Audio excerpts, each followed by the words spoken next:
I don't have any excuses this week. I'll talk to you guys in just a little bit. Let me try and get everything started going here. Shooting out my tweet here. Just trying to get everything all readied up. Alright, I can see the stream is now live. Cool. Let us get our chats going here on the Twitch here. Let's see, I am live. Cool. Alright, here we go. Now I can see people message me. So I don't have to focus on the live stream portion necessarily. I can just focus on two separate things. I will be keeping an eye out for anybody who messages me. Woo! But this has just been an interesting week. Tiring, exhausting, good. Hope you guys are doing good. I'm had a pretty, okay week. We'll give it a little bit of time here. I think my little ticker is a little bit different. Is it different or? Yeah. Hey, Trigger, how's it going? Doing good. Thanks for asking, man. Or woman. I'm not sure. I gotta try to be good about it. BC about it. All right, cool. Gotta make sure. Hey, Trigger is neutral, right? I gotta make sure. But I'm doing good. I'm glad to hear from you again. Glad you could tune in today. Quite a bit to review today, so it's gonna be interesting. I honestly didn't think I was gonna get through a whole lot this week, so yeah, I'm excited. Ooh, and this thing actually does work, so I can actually stream it in a little bit more of a nicer way because just to give you an idea, I'm doing the app. Ooh, you can only see blurry. There we go. Thank you, camera. Thank you, camera. An old camera that's still working. So I'm gonna give myself. I just want to see if I can get others to trickle in here. Looks like the timers are all set here too. We'll give it another about minute 30 seconds. And today I got a few things I'm gonna be reviewing. Let me try and see if I can just grab it without any issues. It's gonna be a pretty. So we got three things we're gonna be reviewing today. We're gonna be reviewing ZZ Gundam, Char's Counterattack, and Unicorn Gundam. I was actually surprised I was able to get through a whole lot this week because I was only anticipating that I was gonna finish up ZZ. I actually finished up ZZ back. I want to say Tuesday. I started it off last week early, and it was awesome enough for me. I'm like, okay, and then like, what's next on my the watch list? And I'm like, oh, Char's Counterattack. That's like easily done, and it's only like a 2-hour movie. And then Unicorn Gundam, I was like, okay, cool. I got I thought I was gonna have like another series. Like, oh man, this is gonna be a while. And then I'm like, oh wait, it's the OVAs. They're only 7 episodes, I think, and they're like an hour and a half, or hour to an hour and a half, depending on the episodes. Most of them were hour long, so. All right. Oh, and I can actually see the duration here. It actually does sync up with my streaming device. Cool. Cool. Let me just kind of get it all prepped and set up right here. And we got about, give it one more minute here, and then we are on the go. But yeah. I'm gonna try and keep things a little bit shorter here. Try to keep the stream within a reasonable time frame. Maybe like goal here is I'm gonna finish it. This is why I laugh. About an hour's time frame, to an hour and a half. A lot of the reviews so far have been going from like, they were kind of short to now they're like going almost an hour long. So I'm like, need to keep it a little bit more bite sized for people. But then again, I tend to ramble a lot about the series because there's a lot to cover. And when you're watching ZZ is a 47 episode series, there is a lot to talk about. Well, I'm talking about other things. I don't have a lot of good things to say about ZZ. That's a spoiler a little bit, but all right. We got about 15 seconds left, so I'm going to go ahead and begin. Just to set the expectations again, too. I'm going to be kind of doing this as if it's almost like a video prepping. If you ever watch any of my YouTube stuff, you'll know, like, I usually stage stuff beforehand. So, if I kind of break away or I pause, it's just because I'm going to try and to transition over, because I will be posting the full live stream on the YouTube, but I will also be cutting them down so that way they're more bite-sized episodes with the pertinent reviews. So with that said, hey all, and welcome to another Nerdy Reviews. I'm your host, Zaku here, and today we're going to be reviewing ZZ Gundam, or, as they always constantly say in the series, Double Zeta. I don't like calling it Double Zeta, I like calling it ZZ. Makes me think it's ZZ Top. Real quick, too, just in case, though, if you haven't already, if you're watching this on Twitch, make sure to follow me on my Twitch account here. If you're watching it on YouTube, make sure to like and subscribe, or like this video, subscribe to my channel. Leave a comment down below. I got a lot to, well, not a whole lot to say positively about ZZ Gundam or Double Zeta. I'm going to call it ZZ for my sake. But if you don't like or you have something you want to say, leave a comment down below. And make sure to follow me on my Twitch account, too. That's when I make my announcements of when I go live or updates of what's going on as well, too. That said, let's go ahead and jump right into ZZ Gundam. I think some of you already known or well aware about that this is a series I am not excited to watch at all. I've been dreading to watch this series for a while. When I was about to start my whole entire Gundam franchise review, this is one of the very few series I absolutely dreaded coming back into. Just to give you guys an idea of what we've been doing so far. I mean, like, look at this. We've gone through quite a bit. And this is actually kind of heavy. Yeah, just to give you an idea, this is how much we've gone through, with these three on top being the newest ones that we'll be covering today. Let me try to fix everything up. It is actually pretty heavy. It doesn't look like it's heavy, but it is. Blu-rays are not heavy. They're supposed to be light. They're thinly plastic. No, this is actually kind of heavy. Anyways, so let me give you guys the gist about ZZ before I start tearing it apart limb from limb. So, the story about ZZ Gundam, this takes place right after the ending of Zeta Gundam. It is the Universal Century of 0088. We follow teenage Judo Ashita and his friends, who reluctantly join up with the battle-damaged Argma as they face off against Haman and her Neo-Zeon forces. That's pretty much the sum of ZZ Gundam. There's a lot more that goes on, and it evolves furthermore, too, but I'm just going to keep it as short and sweet, not like this series. So I do want to say some kind of like fun facts about this series, though. As I already mentioned, this is actually a direct sequel to Zeta Gundam, where Zeta Gundam is a direct sequel to Mobile Suit Gundam, the original series. Mobile Suit Gundam being the first. Zeta takes place almost a decade later, about 8 years or so, if I'm not mistaken, 7 years after the 1 Year War. ZZ takes right after the ending of Zeta Gundam. So, like, right after the final fight with the Titans, that's where we continue with ZZ Gundam. So that's actually kind of a cool thing. This is technically the third series in the entire Gundam franchise. So this had expectations. Mobile Suit Gundam coming back from cancellation being a solid series akin to Star Trek. We get the direct sequel to it being a phenomenal masterpiece that it is. To be followed up by ZZ Gundam. Okay. I'm trying really hard to be positive about this. I got nothing positive to say about ZZ. Oh, okay, no, that's a lie. I do have positive things. Okay, anyways. The reason why I say a lot about ZZ Gundam, this is, in the entire Gundam franchise, this is one of the most infamous Gundam series of them all. It is considered to be the worst Gundam series in the entire Gundam franchise.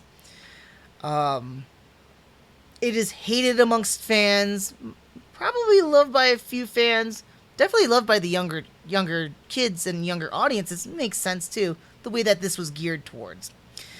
So before I get into that little portion too, I want to give a little bit more fun factors too. So this series is known for why it's bad because it's mostly of its childish antics, jokes, very lighthearted, very comedic throughout the entire series.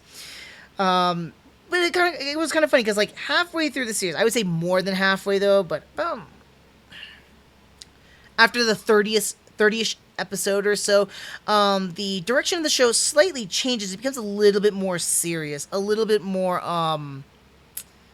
harsher, I would say, kind of akin to Zeta Gundam.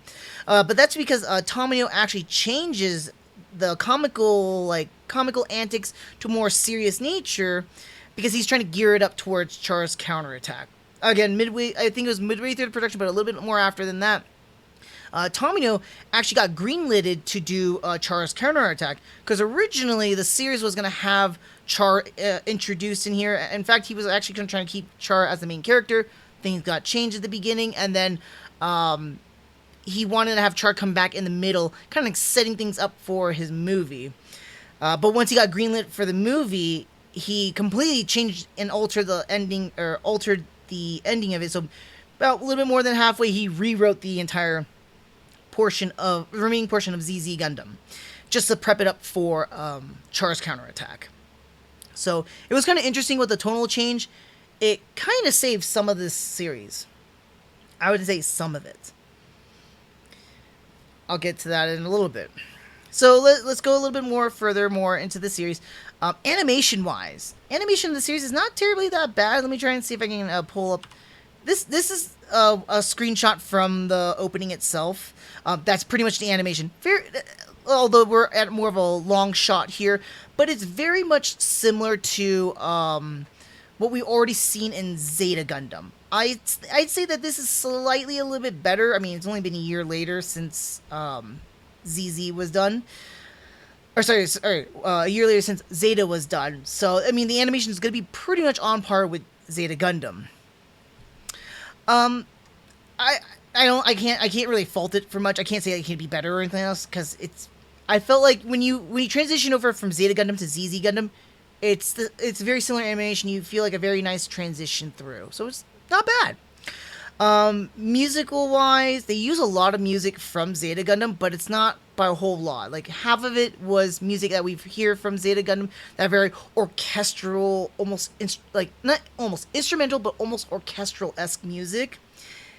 And then we get the new music for Zeta Gundam, or ZZ Gundam. And it's very, awkward.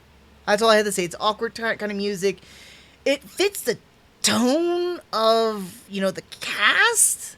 Oh, maybe let me make it larger for you guys. I apologize, but, I mean, it kind of fits the tone of this cast, but for Gundam series, it's, I don't know how to describe it. It's very, very 80s-esque, though, like super 80s.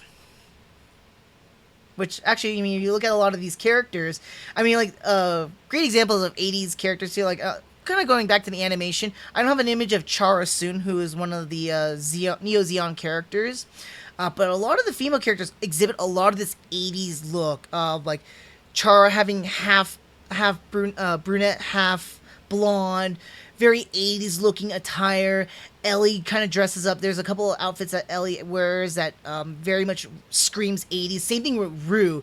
She actually has in some of her outfits like a ponytail like popping out like onto the side. Not like a traditional pony, but a ponytail popping to the side with like these like super cut ups and whatnot. I'm like, wow, this is screaming 80s. So I'm like, I just gotta point that out. I mean, it is an 80s show, but wow, it just kind of screams out there. Alright, I keep dancing around with it. So, let's talk about why ZZ Gundam is bad. Why everybody cries out why this is a terrible series. And it's funny, this is the second time I've watched this period. I remember watching a couple of episodes way back in the 2000s, a la Kazaa time frame. That kind of dates me a bit. I remember downloading a couple of episodes of ZZ Gundam. I remember like it was the first, third, and then the final episode. So that's as much as ZZ Gundam as I got to actually watch. It wasn't until I want to say 4 years ago, 3 years ago, Right Stuff finally got the licensing for ZZ Gundam and published the 2 Blu-rays here for U.S. consumption. I had always heard about how bad ZZ Gundam was. I've only watched the first episode and the third episode said a whole lot about how bad it could be. Right? It really sets a nasty tone. But the ending was a different story. So that's why I kind of told you guys about, like, hey, like, you know, like, the first more than half, like 30 episodes worth, I would say 30 plus episodes worth, is like very comical, childish. Then that's the bad about this series. I mean, like, our casting characters are actually really, really young. Really young. Like, okay, if you think about the original Mobile Suit Gundam, Amuro was about 14, 15, right? Camille is around about 15, 16, I believe. Judo is on the cusp of being 14, 15, if I'm not mistaken, right? Everybody else, I don't think we ever find out about Rue's age. I think she's older than Judo. But everybody else here is younger than Judo. Whereas, like, if we follow, like, in the original Mobile Suit Gundam, our cast varied. We had a few, like actual adults, like 18, 19-year-olds or higher. And we do have some younger cast members. You know, those within Amuro's group. Kai, Hayato, Frau himself. They're like, you know, they're still in their not young teens, but they're in their mid-teens, basically. Either being 14, 15, 16, somewhere around that age frame, right? ZZ Gundam sees the exact same thing. We actually have more adults than anything else. And there are still child characters, though, or like younger, like 17, 16, right? ZZ takes all that away, makes majority of the cast members, like, kids. Yes, we do get Neo Zeon characters, but most of them are older. We do get a couple of them that are very young. And that's where they try to go with this now. They try to make... So, going from Z Gundam, which is very, very dark, very, very ominous and brooding, Empire Strikes Back, like, ending... And then we go to this. If I'm not mistaken here, Tomino does have a tendency to make, like... He makes a really, really dark or depressing series, and then he makes a lighter series. And that's where ZZ came into play. Very much with ZZ Gundam, it's, again, that... With our child cast, a lot of it's, like, all these funny, really silly antics. Ridiculous things. I dare say even plot shieldy-esque worthy, too. The humor is very, very cringy at times and super dated. I mean, back in the 80s, it probably was funny. Nowadays, I mean, like, I'm an 80s kid myself, but I just couldn't find much of this funny. I mean, I still laugh at stupid things today, but I couldn't. I mean, there are something that were actually funny, and I'll get to that too, but I mean, most of it was just swing and a miss. No real, no, not even a... I would say there's a couple of bunts, actually. There's a couple of bunts, but no true home runs or anything like that. I mean, like, if I want to dive into it, right? So a couple of the series stuff that I kind of find funny was, like, in the earlier episodes, Mashimar has these, like, fantasizations about Haman and how she expects a knight to behave or a Zeon officer to behave with space colonists and stuff. And I think it's just so funny because he fantasizes her in such a way. And I was like, I find it kind of interesting with him, and then later on, a little bit more, we find out with the whole Cyber New type stuff. But I thought that was kind of funny because some of them were pretty funny themselves. There were some other moments in the series where I kind of got a nice little laugh out, you know, just because, like, it was just like, really, guys, come on. All right, I'm gonna grant you guys got me to laugh a little bit, but come on, stuff like that. The other disappointing thing about this series is that I want to say a whole lot, but there are a lot of returning characters, obviously from Zeta Gun, but also from the original Gundam, that make cameo appearances or are a main straight cast in this series. And it feels like they play a lesser form of themselves. It's like they try to put it in the best context for you guys. It's as if they came from a adult, like a rated R movie, right? And then they had to go on Sesame Street. That is what it feels like to me. Take like Arnold Schwarzenegger, who just did Terminator 2 or something, and then all of a sudden goes to kindergarten cop mode, where he's like, like a family man as trying to be like nice with the kids. That's what it was. This is more poignant with Bright, for an example, who is the main captain of this series. Man, it's horrible to watch Bright being a very respectable captain to being a babysitter, essentially. And and going along with these childish antics. Fa is another character I felt really bad for, too. Not considering the movies, because the movie hasn't come out at the time frame. Fa tries to be like a pilot and whatnot. Even though she wasn't a great pilot, though, she was actually still competent. In this series, she is so incompetent as a pilot, it baffles me that she survived the Grips War. If I had watched ZZ Gundam first and then watched Zeta, I'd be surprised that she didn't get killed off the bat, and she had plot shield like Cots. But it's just a shame to see her go down like that. Hamon's actually not terribly that bad. They make her more of a menacing character, but she doesn't do a whole lot. She does more in person. She's not really out there on the battlefield. Mostly it's these newer characters that are under her, essentially. Mashimar, Char Soon, Glemmy Toto, and Rakan, for an example. Those are characters that become pretty important later on as well, but they reappear. They show up as well, and then they disappear. The series kind of follows that format of almost like a Mobile Suit of the Day kind of thing. And the villains kind of reoccurring, like before that I've mentioned to you already.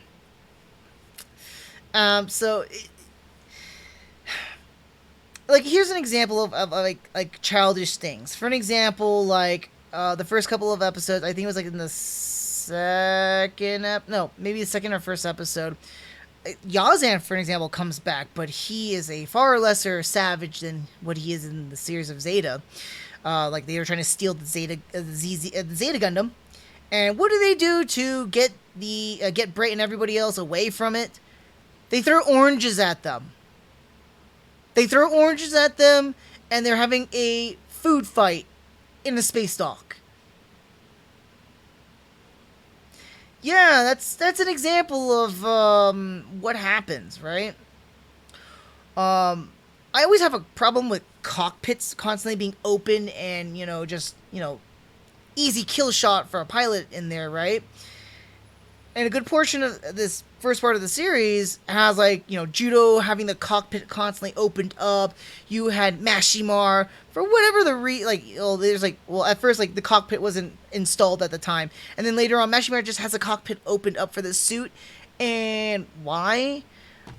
Funny antics ensue from that one. I don't even know if I want to consider it funny, but antics ensue from that point. So yeah, that was it on its own right there. A lot of childish behavior and mannerisms. I get it with with a teenage lead, right? You're gonna get sometimes a brooding or an angry teenager, but oh my god, Judo gets really frustrating at times. So does Bicha Mondo, my lord. And I'll talk about Beach in particular, because Mondo, as much as I don't want to like him either, he's just a stoolie that follows Bicha. Oh god. Anyways, so there's a lot. I keep saying it, but all these antics really, really brings it down. You're expecting something serious from Gundam, and ZZ does not give you that until later in the series. That said, too, the series takes forever to start. I think anybody nowadays, I can't speak for people who watch anime nowadays, but even for myself, and I'm an old school anime guy, and I watch a lot of 80s and 90s animes. I watch 2000 stuff and beyond from time to time, right? This series takes forever to get into.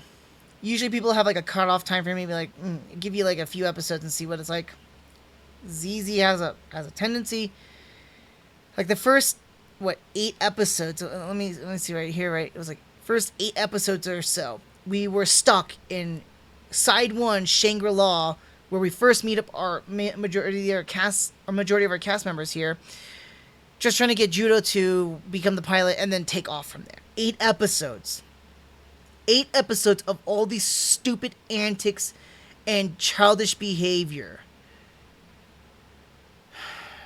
Even when we got out into space and finally met Rue on episode 8 or 9, I can't remember which one it was, and we meet all these other characters, the childish antics does not stop, but at least the story starts going. But 7 or to 8 episodes, oh Lord, that took forever. And like I mentioned before too, halfway through the series, I would say like about starting in episode 30 going forward, right?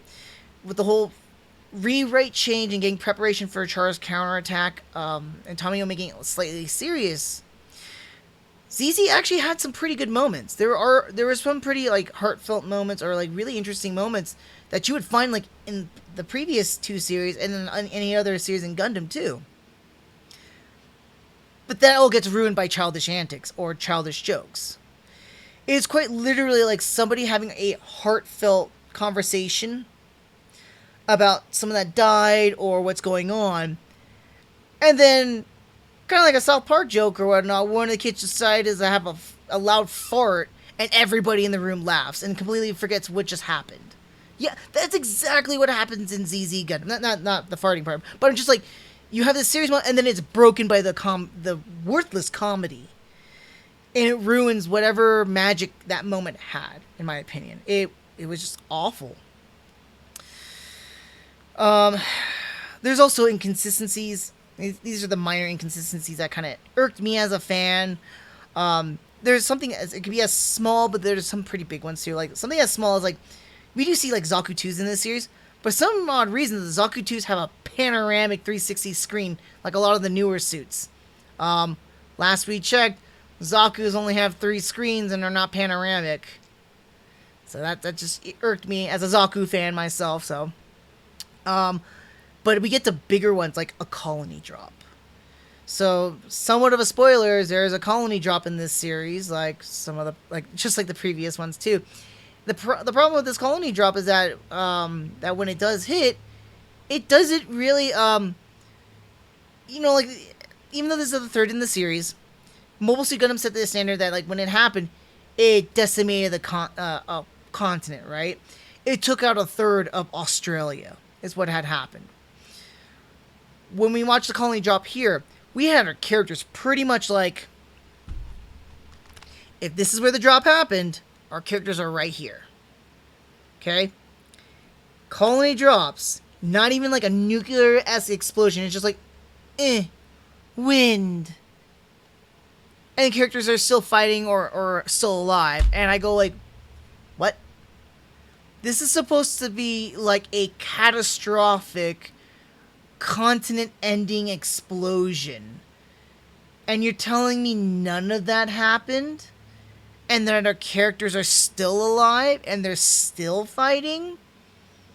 I'm sorry, that bothered me to death. That irritated me beyond belief. Gundam is praised for itself for being realistic. Yes, at times, just like in any other show or whatnot, there's a lot of plot shielding or whatnot. But this is the most egregious plot shielding I've ever seen, and the worst usage of trying to stay realistic or try to make something horrifying as a colony drop. Okay? Where in Zeta Gundam, you had characters like Rosamia say like, I'm afraid of the sky falling, even though she's Cyber New type freaking out, but the sky falling, or talking about like not wanting another colony drop and the fear of what a colony drop can do. We finally see one on screen, and it amounts to nothing other than just a giant ornament on the ground. So that's something that actually bothers me greatly when it came to that. Like I said, started small and it worked its way up. Sorry about that. That being said, too, ZZ brings about my short list of characters I absolutely hate. Now, last we left off with characters that I hate here. I believe I've already mentioned Kotz from Zeta Gundam. We can now add Bicha to that list. Now, some people might argue, like, oh, Beecher redeems himself in the series. Like, towards the end of the series, he becomes, like, a much more responsible character and doesn't do the things that he does earlier in the series.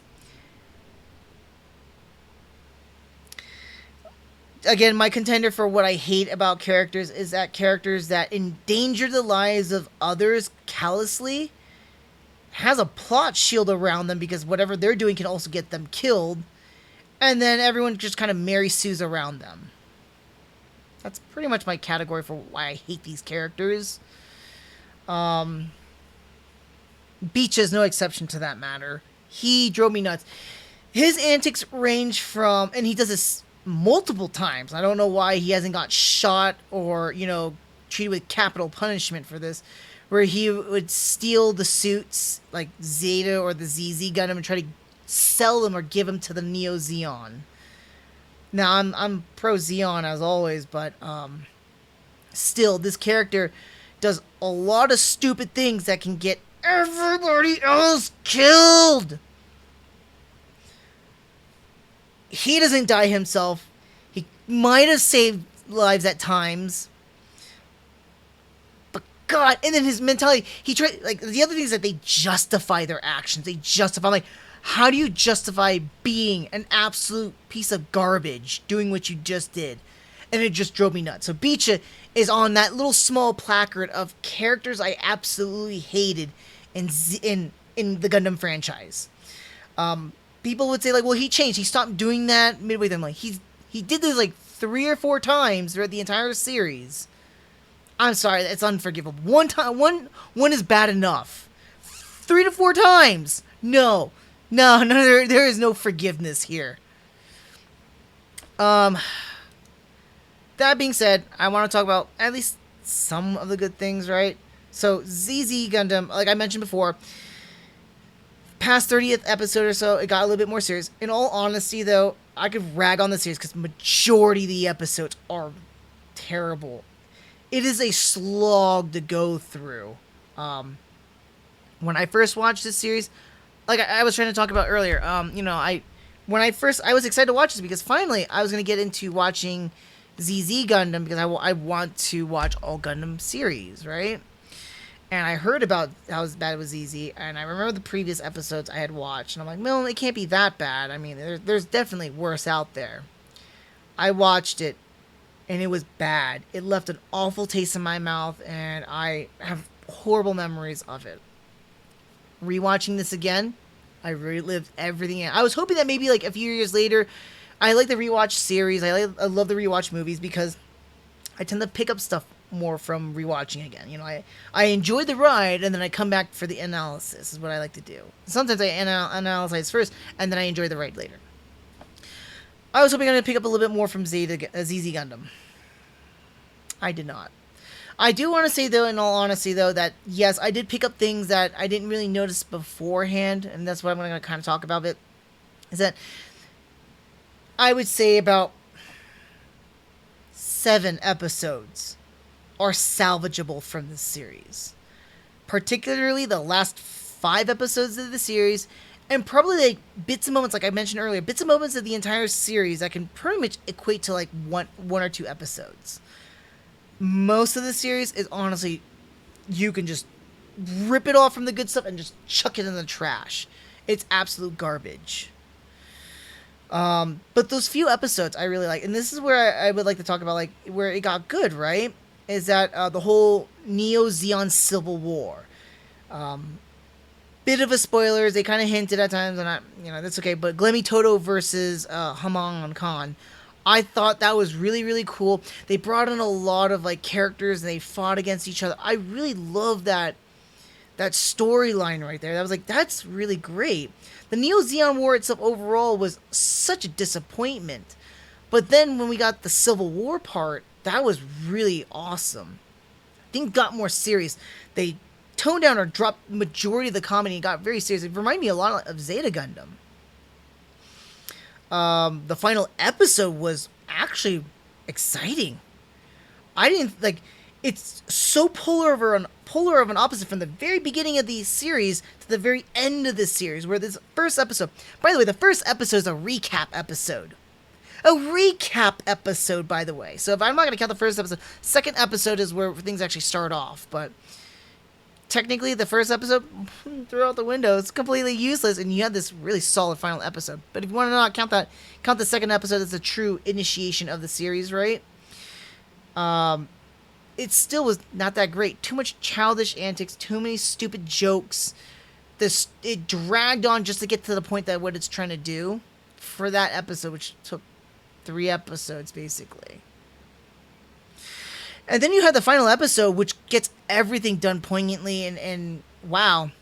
The last 5 episodes too, Tomino even exhibits, and I would consider this like a child series, right? Like a children's anime.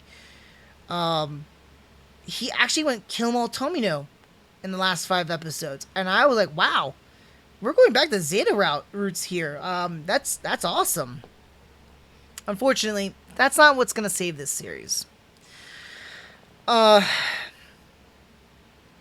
In short terms, the best way I can put this is that ZZ Gundam started off from an absolute masterpiece. ZZ Gundam had a lot of opportunity. Gundam was growing as a franchise, had a lot of opportunity to build off from what what Zeta Gundam gave us. And I think that the storyline that even though Tomino rewrote it halfway through, that rewritten portion, and they could have redone the Neo-Zeon War, would have saved ZZ. But all these childish antics, seriously, ZZ Gundam was a wasted opportunity. A wasted opportunity, and an awful follow-up to a masterpiece. I'm trying to think like sequel movies that are just an absolute letdown, and usually from the first movie to the third movie, you know, like the third movie is usually a letdown, right? I can say Jurassic Park and Jurassic Park 3, Matrix and Matrix Revolution. You get some other good series out there. I'm just trying to think of things. I'm not saying that like these movies in particular are bad, but they were just a letdown, right? But I don't know how else to describe ZZ Gundam. It is absolute, like, at least Matrix Revolution is rewatchable. Jurassic Park 3 is rewatchable. I enjoyed those movies. But ZZ Gundam, without the sake of the review itself, I don't ever want to come back to this again. Unless somebody else wants to watch this with me and want me to go through the torture with them.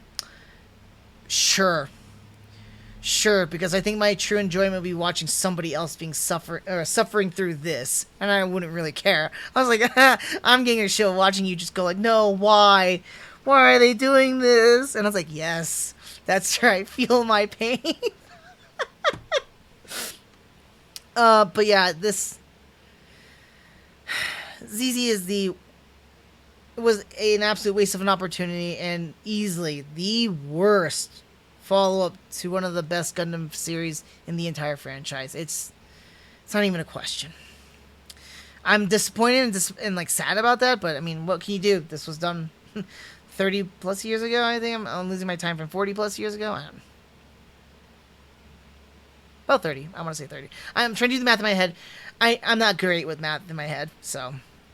All right, so that's what I want to say about just ZZ overall. Not overall, but just the highlights of what I want to talk about. I want to go to my next little portion here, and I want to talk about the suits.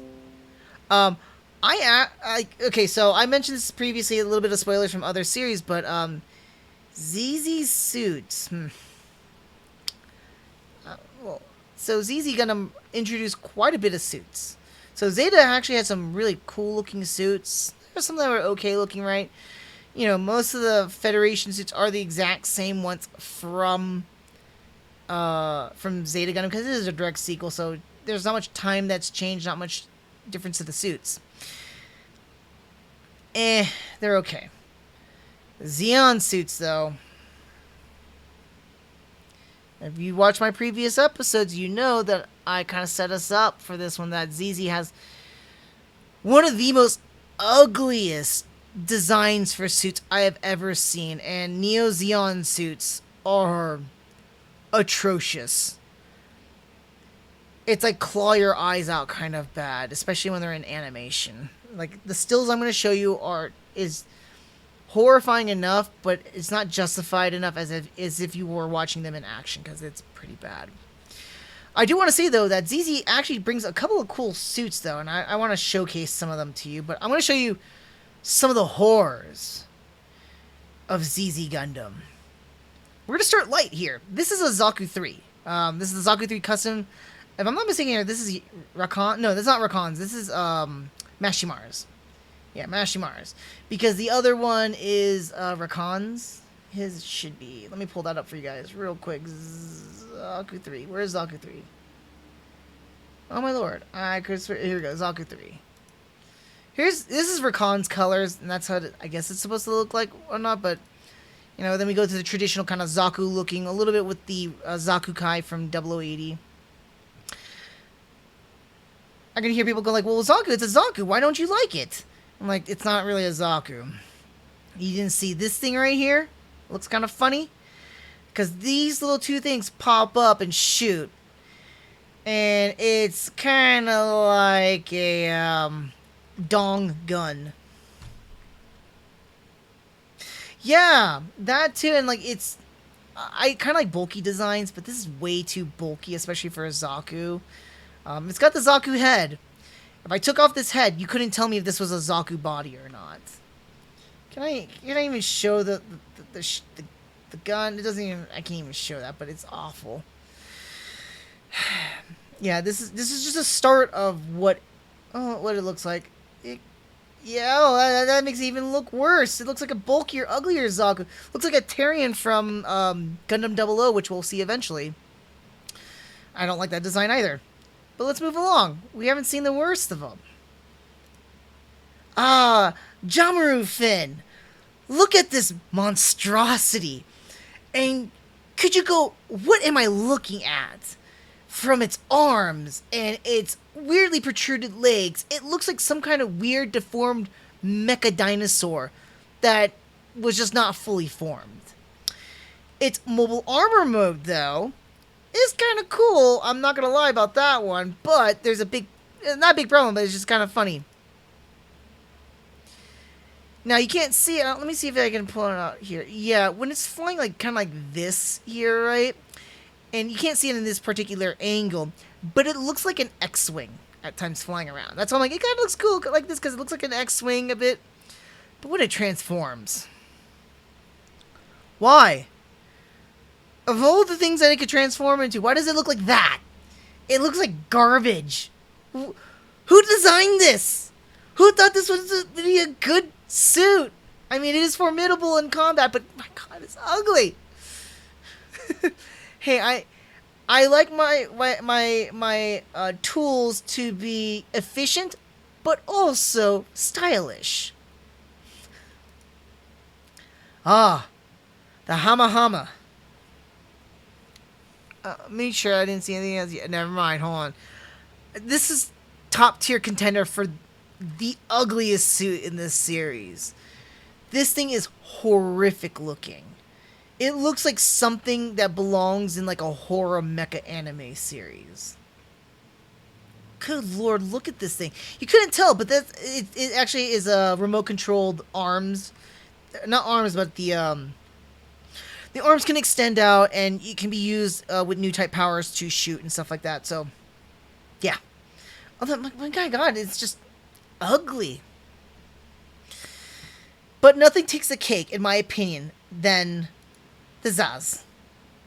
These things are absolute atrocious. Where is the full loadout? There you go. Look at this thing. Oh, God. I mean, yes, it's got missiles everywhere. Missiles. It is but an ugly design. From the, piss yellow to this weird round, like, I like roundish smooth designs, but this just looks so heh. That's the best way I can describe it. Heh. It's just awful. It's an awful looking suit. The terrible thing is that we see it come back in Unicorn Gundam 2.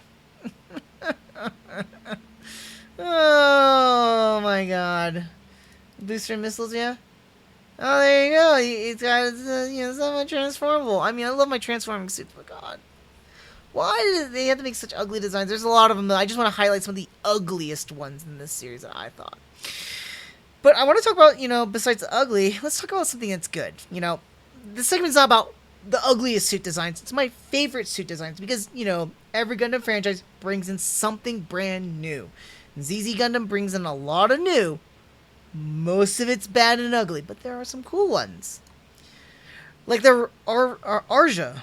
Riarja or Arja, I can't pronounce that correctly. This thing's actually pretty cool looking. It looks very knightish looking. In the series, it's a little bit more robust. I don't know how else we can depict it. Like, look at that. This is actually much more cleaner looking. Whew. But it's such a cool looking suit. Had a lot of promise. Char soon didn't really get much use out of it, but it's really, really cool looking. Speaking of Char soon, her final MS. Some people could be like, oh my, this is a gaudy looking mobile suit. And I agree with you just for the still itself, but if you actually watch it in motion or in animation, it actually is pretty cool. It reminds me of a Scope Dog a lot, like a very bulky Scope Dog from Votoms. It's got a lot of weaponry. I don't care for much of these kneecap beam cannons, but like it has like these like beam knuckles, the beam saber that it uses, the beam fingers. I feel like they're hokey, like on the Psycho Gundam and stuff like that. But the Gaemok does such a great job with it. I also don't mind the funnels it uses. It's kind of funny because it has like a weird backpack. Let me see if I can have a picture of it. The child funnel. Yeah, so these are the little guys that come out of it. But it's the mother funnel. So those little guys would come out of this guy. This thing would pop off from the back. It would pop off the back and then eject. So these two would eject from the suit, and then the funnels would just shoot out of the back portion itself. And then they would redock into here, which would dock back into the suit. I thought that was actually kind of cool. A little bit more out there. I mean, it's a little bit too much because normally funnels, you would already have a normal backpack, and I will show you the next one, for example, is the Queen Mantha, right? So behind the Queen Mantha, you can't really see it too much, but this is the back right here, and inside of it houses the funnels. So usually, like Hamon's Cubile, for an example, the Queen Mantha, I was going to get Mansa, that's actually pronounced Queen Mantha, or like the new Gundam or Zazabi, where they would have the funnels docked on the back, and they will launch off when they can. Let me see. Here we go. The Tailbinder, for an example. Yep, right here. Very akin to the Cubile. I like that, and liking to the Queen Mantha design, really cool looking. We will see another suit in the future shortly. The Kshatriya as an example. Very similar to this design here, more of a reimagining of it, but very formidable. I want to call this a mobile armor, but they call it a mobile suit. I don't consider it a mobile suit. It's a very heavy duty suit. I would akin it more to an armor class. So very cool. And let me see, is redone? Yeah, that's a pretty cool redone right there for the side stories. But we're gonna get so there's some of the like cool looking ones, but my absolute favorites, which do reappear. One of them reappears multiple series, and another one reappears in Unicorn, if I'm not mistaken here. But here we go. These are designs, like when I say they're my favorite, they're not, they're okay by usage, but I like them because they're cute looking to me. It's really weird when I say that with a mecha design, but it's cute. I find the Kapul very cute. I like the Kapul. Here, I like the design right here. It's just something about aquatic suits I like. They got this like kind of like froggish look to them that make them a little bit cute. We got our little mono eye. Just this like overall design. It looks nice. I like it. It's cute. The mobile armor, it's forgettable. I don't care about the mobile armor, but the regular suit. Now this thing actually opens and closes. I wish I could find a better picture of it closed, because it looks just fine, and it's like a little suit. It's saying hi and shoots missiles. I was like, that's kind of cool. I like it. Very nice design. I really like the Kapul. Again, it's very roundish and smooth. Got some serrations between its arms and legs. Reminds me of the Hygog, which I find is very cute too. But if I'm going to talk about my favorite suit in the entire ZZ series, it's funny, I like all the Neo Zeon designs and suits. Not all of them, actually, but the ones I mentioned already. Like a lot of them. There's a lot of them I hate. But there's one I really, really like. And it sticks out with me, not by design, but by name, too. And that, ladies and gentlemen, is the Babu. I love it. When I first saw this suit, I saw this back in Dynasty Warriors Gundam 2, or Dynasty Warriors Gundam 2, I believe, because you can play Glemmy Toto, and you have the suit of the Babu. But when I heard the name, it was like said with such emphasis, Babu. I love that name for some reason, Babu. And it's such a nice, sleek design, very smooth. It's got some pointy texture, like pointed aspects of it. Reminds me of a refined Gelgoog. I really like it. But when we look at it, I like it in its regular colors. I don't care for Glemmy Toto's colors, but in these colors, I really liked it. In its motion and movements, it's actually a very fascinating looking suit. There is one thing that it does. Let me show you. This is how when I talk about when it's refined, it looks so nice. Even I would almost say it's also reminiscing of a Gabaldi too. I don't care for Gabaldi suits, but like a Gabaldi mixed with a Gelgoog. Yeah, this is what we got right here. It looks very nice. It's got a nice little cuff right here too. It's such a cool design. But the one thing about the Babu I liked about it too is that it's a transforming suit. But it's a weird one. I like my transforming suits, but I don't like it when they're like the core fighter stuff, like the ZZ Gundam, where it separates into 3 pieces. We're going to see something like this again, too, in Victory Gundam. I mean, even the original Gundam and Gunting and Guncan did that, too, whereas the ejectable core fighter and stuff like that were malleable parts with the G armor. I didn't care for those. But this is a self-contained suit. So the first half of this thing when it transforms looks like this. Doesn't look that cool right here. But if you look at it, this is more of like the design, because when you see it in motion, it looks more like this, and that's how cool that first part of the Babu. So it's called like the Babu Attacker. The second part is called the Babu Nutter. It's silly, I know. It doesn't look that impressive. It just looks basically like the stomach got ejected out, and then the legs went like inverted like that, and that's pretty much it. But it's a two-piece transformable fighting mobile suit, and I think it was kind of cool about that. I thought it was unique, interesting. I primarily fall in love with this suit just because of the overall aesthetics, but the name also just stuck with me. Bawu. Bawu. I don't know why I get such an enjoyment out of that one. So that's pretty much all my favorite suits from ZZ Gundam. I think, yeah, that's for our next one here. Let's move a little bit, go back into here. All right, well that ends that little portion right there. But I want to go for the next segment, and that's definitely the hey, I'm new to Gundam. Should I watch this series first?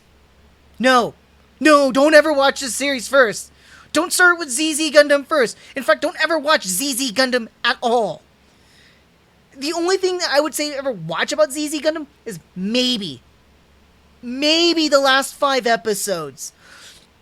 Throw away the entire series, just watch the last 5 episodes. But if you're gonna buy this for your collection, don't watch that.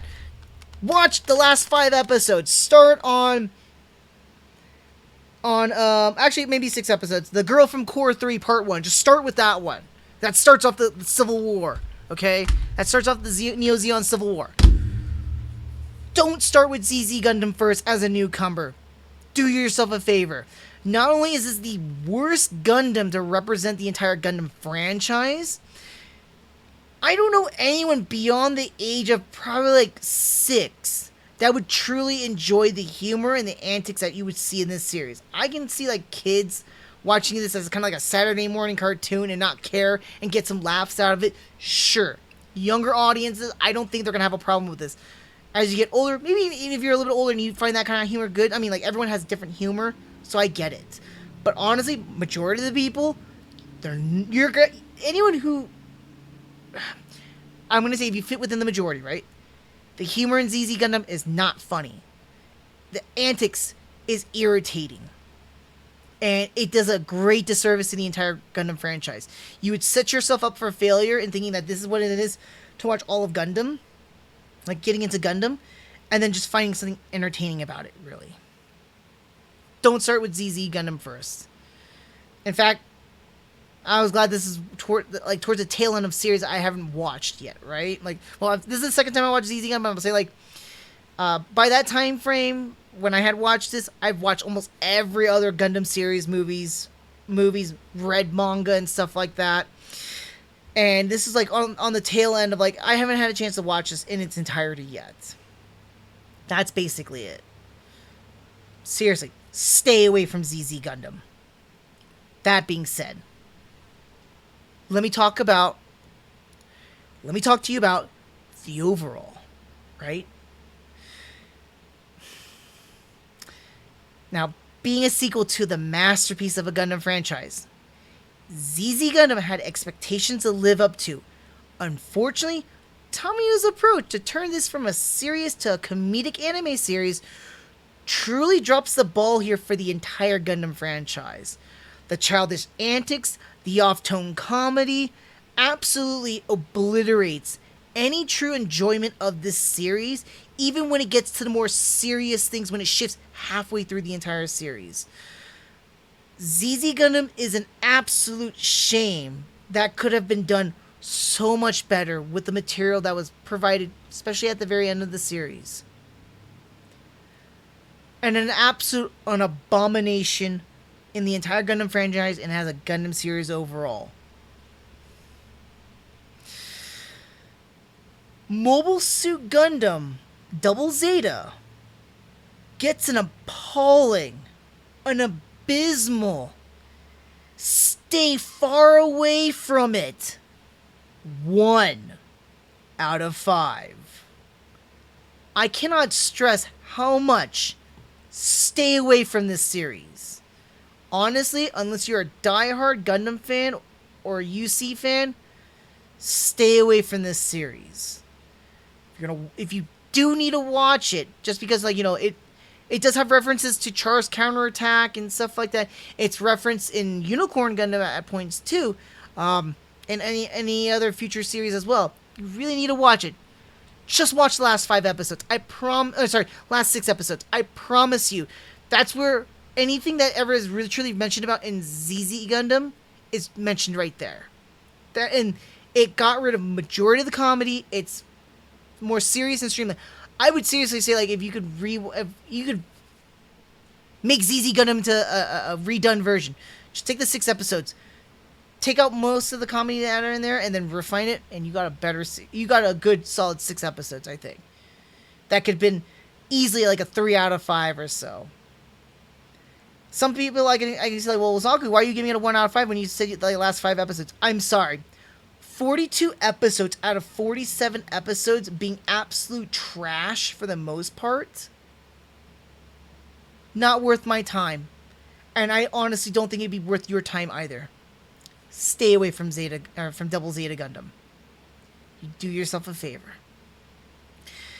That being said, if you haven't already, please follow me on my Twitch account here. If you're watching this on YouTube, make sure to like this video, even though the series is terrible.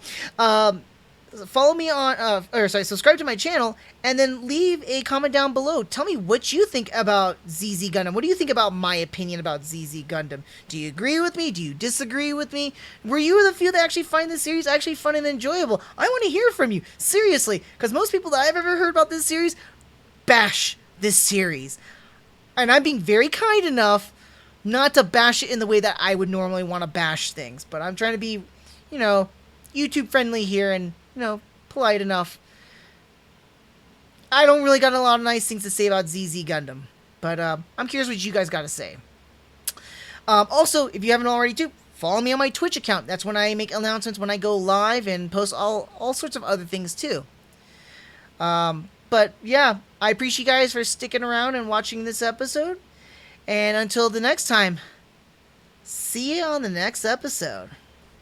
Take care. Alright, and just to let you know, I'm not ending the stream here. That's just, again, segmentation into, for the YouTube video. Oh boy. Yeah, I'm still like, talking about ZZ, and I'm trying very hard not to cuss, by the way. I'm doing my best not to cuss. I'm doing my best not to rag on it, because there's so much I could say about it. I'm trying to keep it now poignant. I did talk about it in an hour's time, so I would like to, let's move along, make this faster, because I think I'm going to talk about Unicorn longer than ZZ.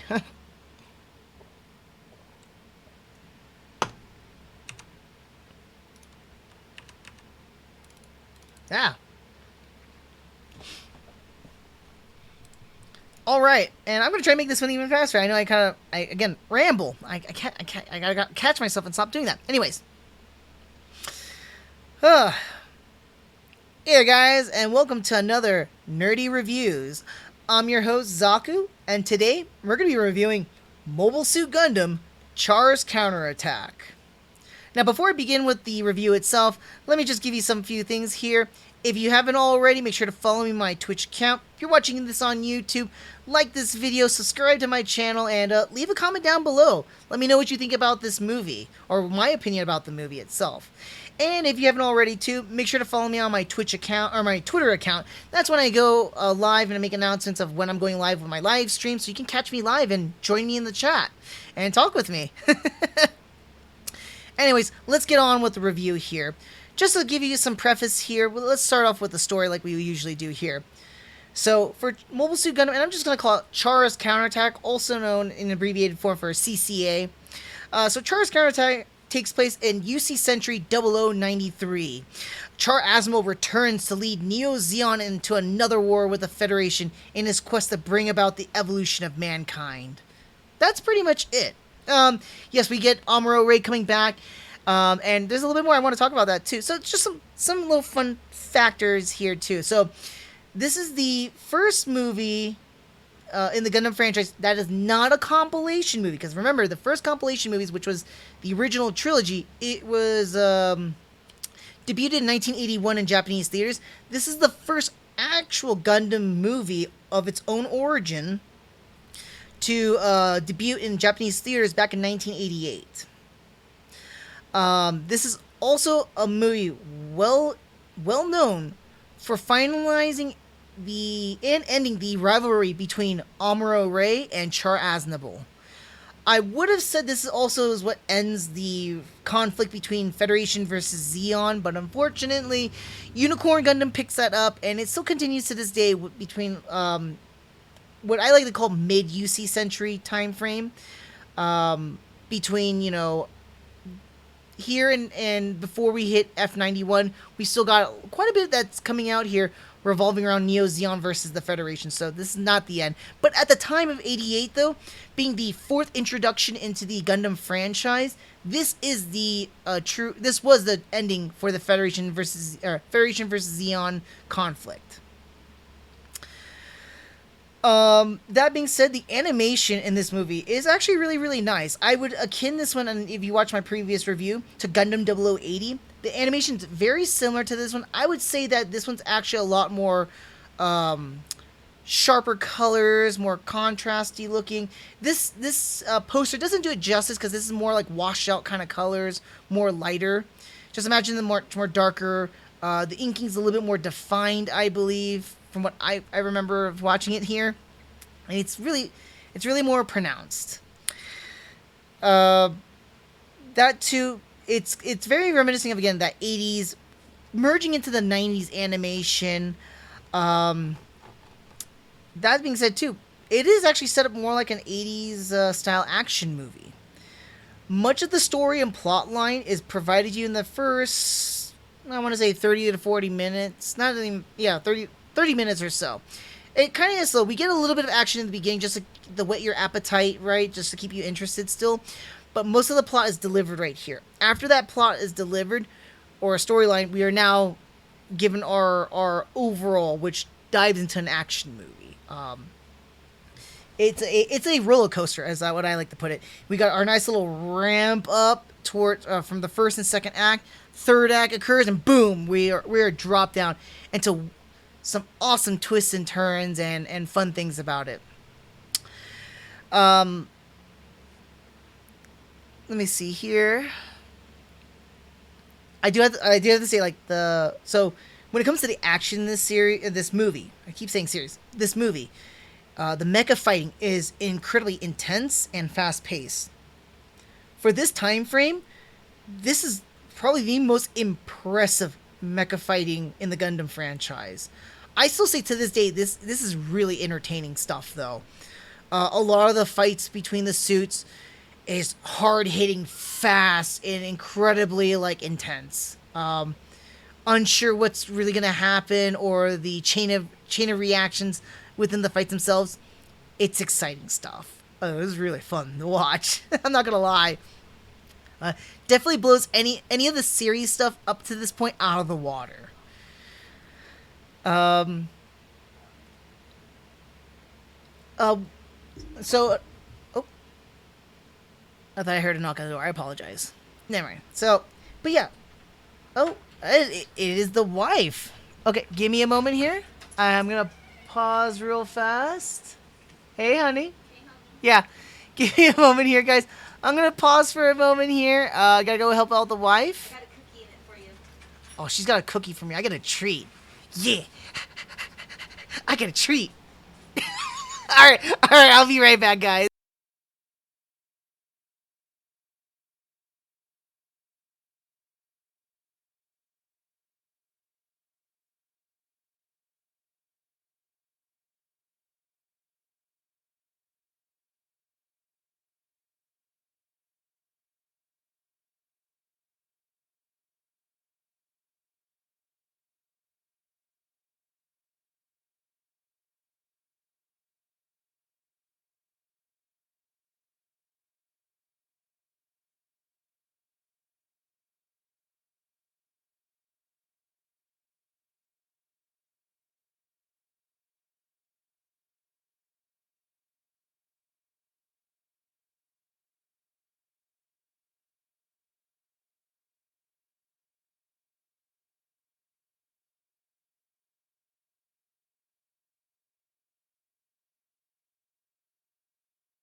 Alright, I am back. And let me just get myself situated here.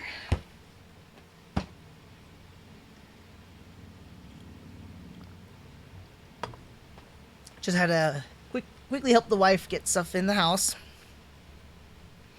We actually got plans today. So that's why I'm also kind of rushy too. So let me try and get back to where I last left off here. Okay.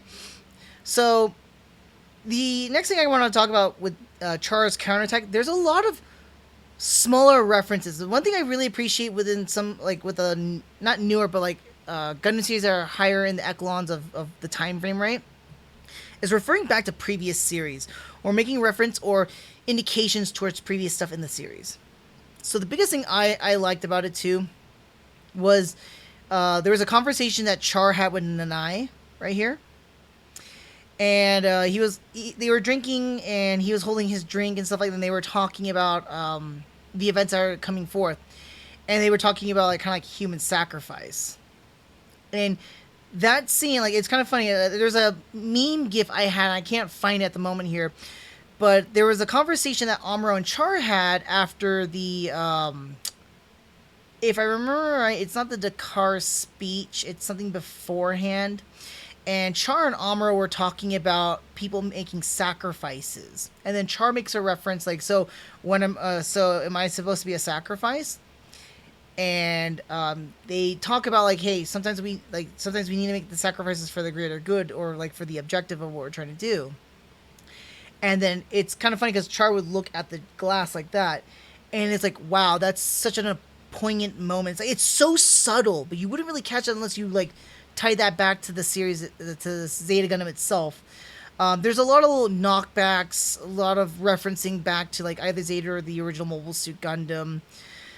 Of course, like the whole Char, Amuro, and Lala thing is the most prevalent one in the entire movie itself. But there's other moments and portions too that were featured, like from Zeta Gundam, for an example. I think that's really, really awesome. Speaking of that too, we get a lot of characters too that return into the movie.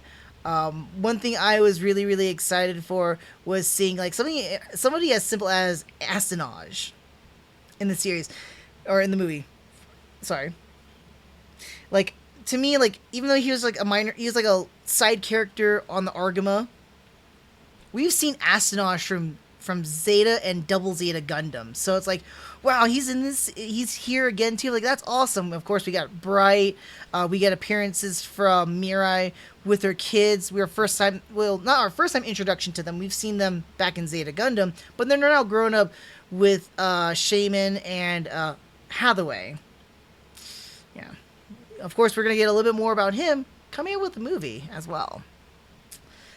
But I just want to say, like, it's nice to see a lot of familiar faces from the original series, Zeta Gundam, and now coming into Char's Counterattack. Speaking of which, too, Tomino takes up his title again and not quite kills them all, but we get a lot of deaths in this movie, too. So it's a little bit of a...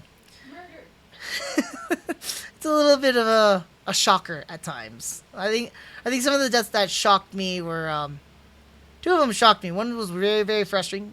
I'm not going to talk about it necessarily for spoiler's sake, but it hints with another character.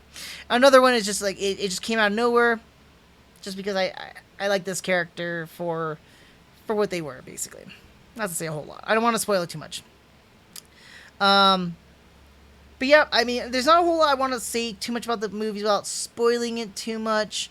But it does a really good job of pacing the action amongst the somewhat action in the first portions, and then throughout, just solid action building alongside with not the evolving, but the revolving plot line, basically. And this is, of course, Char trying to drop Axis onto Earth. I thought that was just magnificent. We get the philosophical ideologies between Char and Amuro, which is the entire movie that encompasses itself into, alongside with other characters that are mixed into this. Let's see here. Oh, what's wrong, love? I have so much work to do. Oh, I'm sorry. She's got a lot of work to do. It's on her end. It's not much else that I can do to really help her out. It's farmer stuff. I'm not a farmer. I'm sorry. All right. So I'm gonna kind of jump into not even really much of a segment, but it's very small to talk about, which is Gundam characters I absolutely hate. It's funny because when I watched Char's Counterattack, I watched it amongst a lot of shows that came out on. Oops, let me pop us back over here. There's a lot of things that I saw in back that time frame during Toonami. You know, like 8th MS Team, Gundam 0080, Gundam 0083, G Gundam, and stuff like that. And then when they pulled Char's Counterattack for one of the night ones, I think it was during Adult Swim or so, if I'm not mistaken. I'm pretty sure it was the late night run for Toonami, midnight run. I haven't had a serious character that I absolutely hated in the Gundam franchise until this movie. This movie was the first time I came across a character I absolutely hate in the Gundam franchise. I don't, again, use hate in a light terms. I absolutely hate this character. And lo and behold, this character is on the cover here. Let me zoom in for you. There she is. Her last name also fits it too. I absolutely hate Quest Pariah. She's my number one first time, all time hated character in the Gundam franchise. Again, it goes alongside with a lot of things I don't like about like with these kind of characters. It's a character that gets themselves into so much trouble that endangers the lives of other characters, in addition to doing a lot of stupid things that would get anybody else killed, but they're having plot armor, alongside with just being a Mary Sue. Hathaway, for some odd reason, is enamored with this girl. Char has a very creepy affection towards her. We don't see him at Guinea, and it's kind of funny. Like, I never really thought too much of Guinea, but now that I watch it as of like recent, I've seen Char's Counterattack maybe like 6 or 7 times. This being my 6th or 7th time now. It's funny. Let me see if there's a picture of Guinea. I'm pretty sure there was a picture of Guinea here. Nope, I don't have a picture of Guinea here. But Guinea comes off as a super creeper with Quest. So it's like, it drove me nuts that she does all these stupid things that a lot of people go like, get out of here. And people are just enamored with her. It just drove me nuts. Oh, also, like, a lot of her behaviors. Now, I think, as of rewatching it now, kind of like following along with this timeline now, her mannerisms and behaviors are a little bit more acceptable. And that's a little bit strange coming from me saying that. I say this because a lot of her attitudes and mannerisms, if you just watch the movie by itself and not having any context of anything else, she would come off exactly like that. You would hate her too. But after watching Zeta Gundam and Double Zeta Gundam, her attitudes and mannerisms kind of make sense. Same thing with Guinea as well. And that's just more or less just because she's kind of being groomed almost like a cyber new type, alongside with Guinea. And what we already know about cyber new types is that their mental instability because of them being mentally and somewhat physically enhanced to pilot new type-esque mobile suits and new type technology. So I could see like a lot of her brash, childish mannerisms being even grossly more exaggerated because now she's piloting suits like the Yak Doga and then the Alpha Zero, if I'm saying it correctly here. I can never pronounce that mobile armor's name. So, I mean, like, yeah, she is incredibly annoying. I still hate her, but I think the hatred's far a lot less for her. Because now I have a little bit more of an understanding and more of an, not appreciation, but more of an understanding about cyber new types. In the past, I mean, I've watched these series out of sequential order, right? So I would have vague memory about this. And that's why I appreciate what I'm doing right now, going through the entire Gundam franchise in the timeline that it's told, not how they were released. Then I have more of a context of like, hey, are they really following along with what's going on in the stories and stuff like that? Or are they just trying to create their own thing? And so far, a lot of the creators, I mean, this is the director, Tomino directed this himself as well. So, again, we're following with actual consistency about these characters. And Quest is actually really, really consistent with being a cyber new type. Although she's not truly a cyber new type, she's just and then a new type being enhanced, and being enhanced, you end up becoming a cyber new type. So, yeah, that makes more explanations towards her. Doesn't excuse her. It's like being drunk almost. Doesn't excuse you from doing stupid things, but it's a little bit more understandable, you know.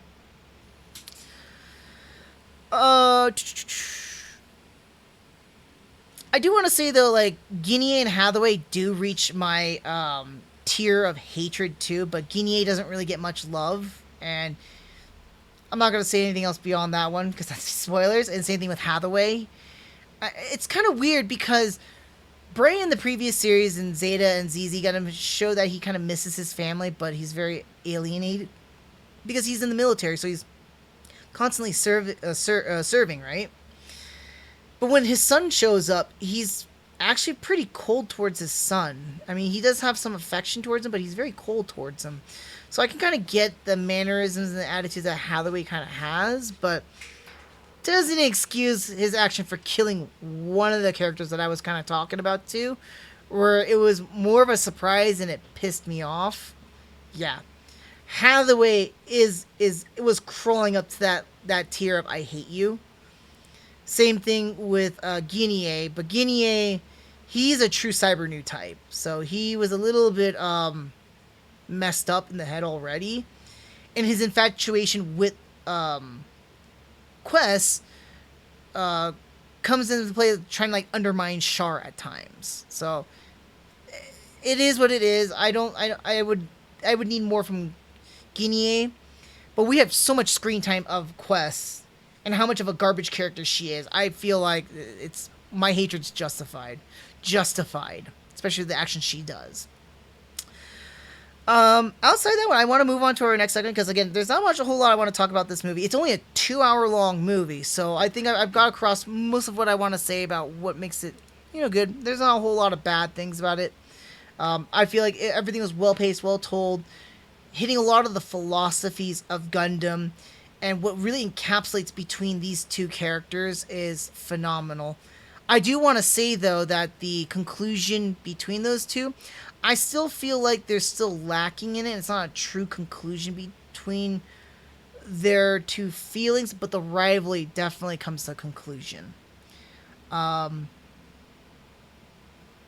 Personally, and you know what I want to ask you before I jump into my favorite mobile suit segment here is that leave a comment down below. I want to hear from you guys, seriously. And if anybody's still in the live stream, too, I want to hear from you guys, too. If you've already watched this movie, who do you think was right?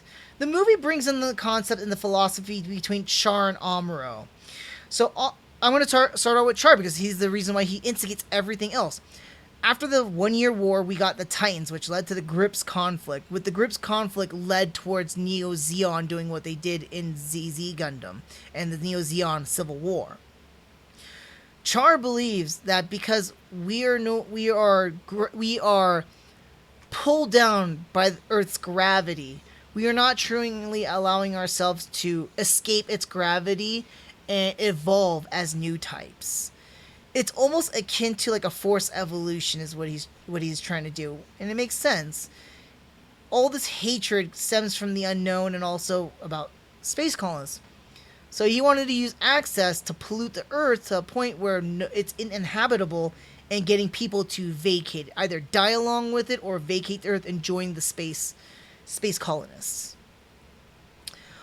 Amuro believes now Char's more of a pessimistic look, right? Amuro believes that we should not make that kind of a decision, that we should allow ourselves to evolve naturally and take our time.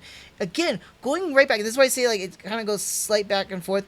Going back to the original argument about nature versus nurture for new types. Char representing the nurture type and Amuro representing the nature type. Amuro believes that we should naturally allow new types to come about and allow the evolution to come more naturally.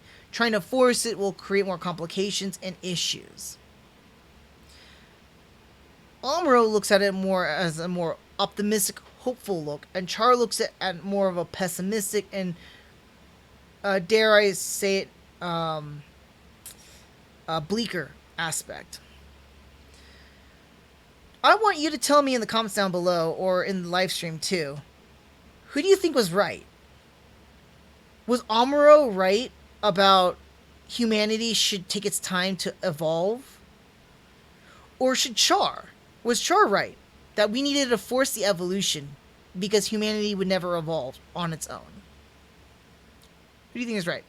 I'm going to tell you what I think, so you guys can get my opinion about this. Obviously, if you guys have any inclination, I'm Xeon all the way. I'm pro Xeon because it's representation of freedom.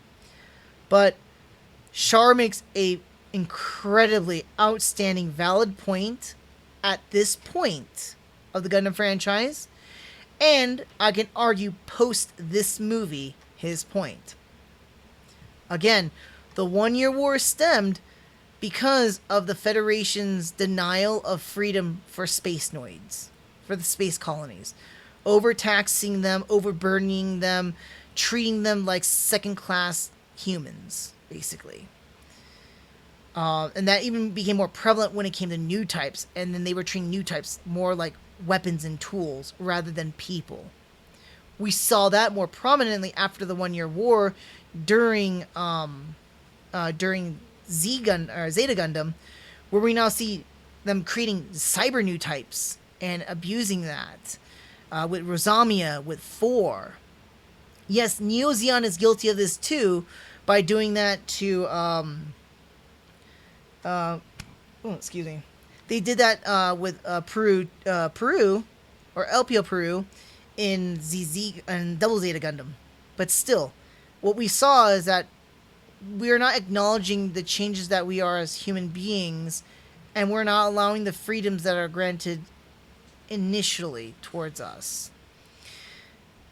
Char makes the argument that even more so with the whole our that we are weighed down by the gravity of Earth, right? We see a lot of Earth elitists, especially like in Double Zeta Gundam. There was an episode where the Earth elitists just sit around, eat, and laugh while people are dying out in space or on Earth, and they don't care who died.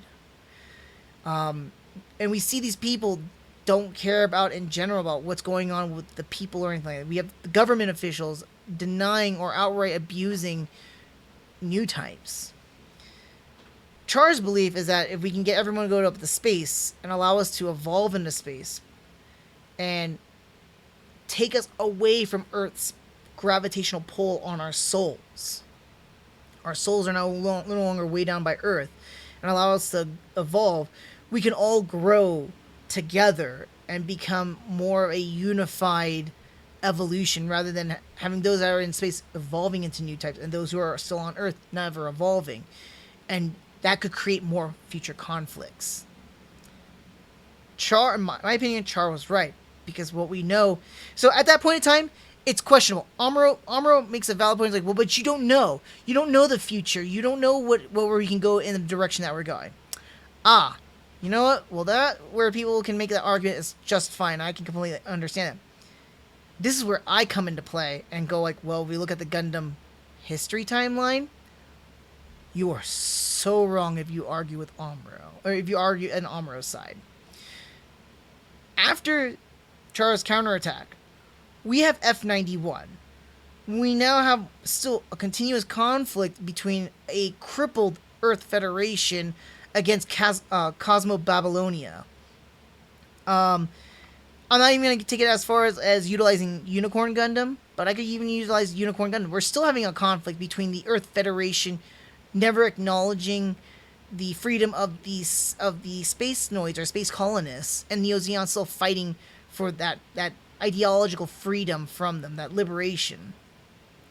Additionally, too, we can even go furthermore into the future, and we can still see that there's a conflict in V Gundam regarding the whole situation between the Zanskar Empire and the even further, and I'm surprised it's still alive, Earth Federation. Because we never allowed ourselves to excel and move onward and actually progress with our evolution, and we are allowing to dig our feet into the earth and allow our souls to be weighed down by our stubbornness too. We don't allow ourselves to grow. Sure, Amuro's argument would be like, well, eventually we're gonna learn to let go and then evolve. But that falls flat on its face after knowing the conflicts that still continue, and that still revolves around new types. So, I don't agree with Amuro at all. I believe Char is absolutely right and vindicated in his actions.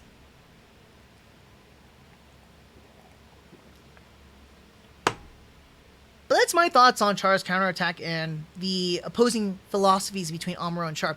What do you think? Leave me a comment down below. Comment in the live stream here. Anyways, let's go ahead and continue here. I do want to talk about suits again. Now, Char's counterattack. So again, with this segment here, is my favorite suits of this series. Every series or movie introduces a brand new slew of suits, designs, mobile armors, that sort of thing. Sorry about that. So what we have here is like, it's not a whole lot. Actually, like, this is all the suits that are in the series. We got a couple of reappearing ones, but a lot of new ones. First thing I want to mention, though, is I actually do like some of the Federation suit designs. The Jigans or Jagans. I'm not sure how you want to pronounce it. I call it Jigan, though. They look really cool looking. I like, maybe because, I don't like sharper stuff, but I like all of these smooth edges, rounded off. The helmet or the headpiece looks really, really cool looking. Not this, like, lame little visor thing. It actually has, like, a nice little design to it. So I really, really like the Jigen look. I can't not talk about transformable mobile suits because I love transformable mobile suits. Although the Regaze is not a true transformer because it does require, like, this additional piece to fly. It does transform by itself, though. And it is the successor to the Zeta Gundam. So, shout out to that. Unfortunately, the suit does not get well used, but hey, it's still there. Like it by its design. Of course, I can't talk about things that don't look like Zaku's because, yeah, Gyaradogas, I really love their design. If you remember when I was talking about in ZZ Gundam how I don't like the look of the Zaku 3, this is what I'm talking about. Like, if you took away the head of the Gyaradoga, the body still looks like a Zaku. Very reminiscent of a Zaku, right? If you took the head off of a Zaku 3, it doesn't look like a Zaku 3, it looks like a Zaku. It looks like some random other suit. Let's see, this one looks probably a little more refined. Yeah, look at that, it looks so much more refiner, meaner. It's got the little, because in the Unicorn Gundam, the Neo Zeon called sleeves. So you got the little cuffs right there, little sleeves. It's such a cool design. I don't like it later on there. We'll get to another type when we get to Unicorn eventually, but they'll have like a little bit of a longer snout. More like a gas mask on them. But Gyaradogas, they look nice. I don't care for the Yakdoga design. It's okay. You're going to see that I don't really even have it up here. I think. Oh yeah, I do have it right here. Yakdoga. It looks like a jester almost because it's got these like clown-esque shoes. Very, very like poofy kind of things going on for like kind of poofy. I didn't care for the design. It's cool with the funnels though. I like that. That's about it though. But if we're gonna talk about favorite suits, I mean, Char's counterattack is known for two particular ones besides some suits. I can't not talk about it without mentioning about the Zazabi. This picture doesn't do it justice. It's actually a really cool suit. Unfortunately, we don't see it do too much fighting, but it's a really, really awesome looking suit. It's beam shotgun, the funnels on its back, the mega particle cannon that it has on the mid torso, and still utilizing a little bit of the Rick Diaz cockpit design in the head. I think it's a pretty cool suit. Really, really nice. But Char's counterattack is one of my favorite designs here, period, because it introduced me to one of my favorite Gundams of all time. I don't know what to say, then I'll just pull it out. It's the new Gundam. Yeah, it looks boring like this, right? But let's equip it with its funnels. And, I mean, it kind of has that funny little A for Amuro, right? But I love the design for the new Gundam. Very reminiscent of the original Gundam, with some newer designs, like extended shoulders, the feet, The chest torso looks almost akin to the Mark II a little bit. I just love the design of the new Gundam. Its utilization of the funnels too. Sadly enough, though, this is not actually the full design of it. Let me see if we can even get to it. Nope, no, we don't. We are not going to ever get to that full design. But the full design of it, and not really, it's the more of the upgrade. It's MSV, I believe, still is the High New Gundam, which is that is my absolute all-time favorite Gundam as of today. I don't believe we're ever going to see the new Gundam in the in any series right now. I mean, I don't know how else to put it, but it's a really, really cool suit design. Let me see if I can just pull it up real quick for you guys. High New. This is the version Kai. I think that's good. Oh no. Oh well, you know that's fine because that's it. This is the High New Gundam. So it's basically the new Gundam, but it's fully designed outwards. Its funnel system looks like wings. It's such a cool design. I really love the High New Gundam. The color choices for it too. It is easily probably my most favorite design of all the Gundams, just because of how it's got a simplicity, elegance, and utilization behind it. Unfortunately, we will never see this suit fully put out there. Kind of spoiling it. Hey there, hello, how's it going? Appreciate you jumping on the live stream. You missed a little bit of the Char's Counterattack review. You can always rewind back or check out on the videos. Right now, I'm in the favorite portion right now, favorite suits, and then we're going to be going into if you should watch this if you're new to Gundam, or and I'll also give it the overall score. But I'm going to continue alongside here. But if you got any more comments you want to leave down below, go for it. Just in case, too, I don't know if you ever watched Char's Counterattack, but if you have, tell me, do you agree with Char or Amuro? And if you don't know, I can give you more context, too. But let me jump back into the remainder portion of my favorite suits. I did kind of spoil it a little bit here, but honorable mention to the Hobby Hyzak. I remember when I watched this movie the first time around, when I saw this suit, I don't know why, even though it's just the Hyzak with a different color scheme, the color scheme for the Hyzak just looks really, really cool. I liked it a lot. It stuck out with me. I actually have a small little gacha figurine. I can't remember. I used to use it for Dungeons and Dragons, but it was my little gacha it's my little character. It's like a little cool gacha figurine from Japan. It was so cool. I love it. It's just something about these colors. I don't know why it stood out for me. But yeah, that's all I have to say about the suits in this series here. Overall, I like a lot of the suit designs, with some of them being really, really out there. So let me just jump into our next little segment here too, is that if you are new to Gundam, should I watch this first? This was a hard one for me to say. And in all honesty, as much as I want to say yes, no, don't start off with Char's Counterattack as your first Gundam foray into the franchise. It is an excellent entry into the Gundam series, excellent movie in the Gundam franchise, right? But it's not a good entry for newcomers. I say this because most of this movie delves into the conflict between Char and Amuro, and not having a full understanding between it from the original Mobile Suit Gundam to their allied ship in Zeta Gundam, and then the change and swap back in this movie wouldn't make a whole lot of sense. Also, that there's also a lot of mentions of previous landmarks and important places in the Universal Century.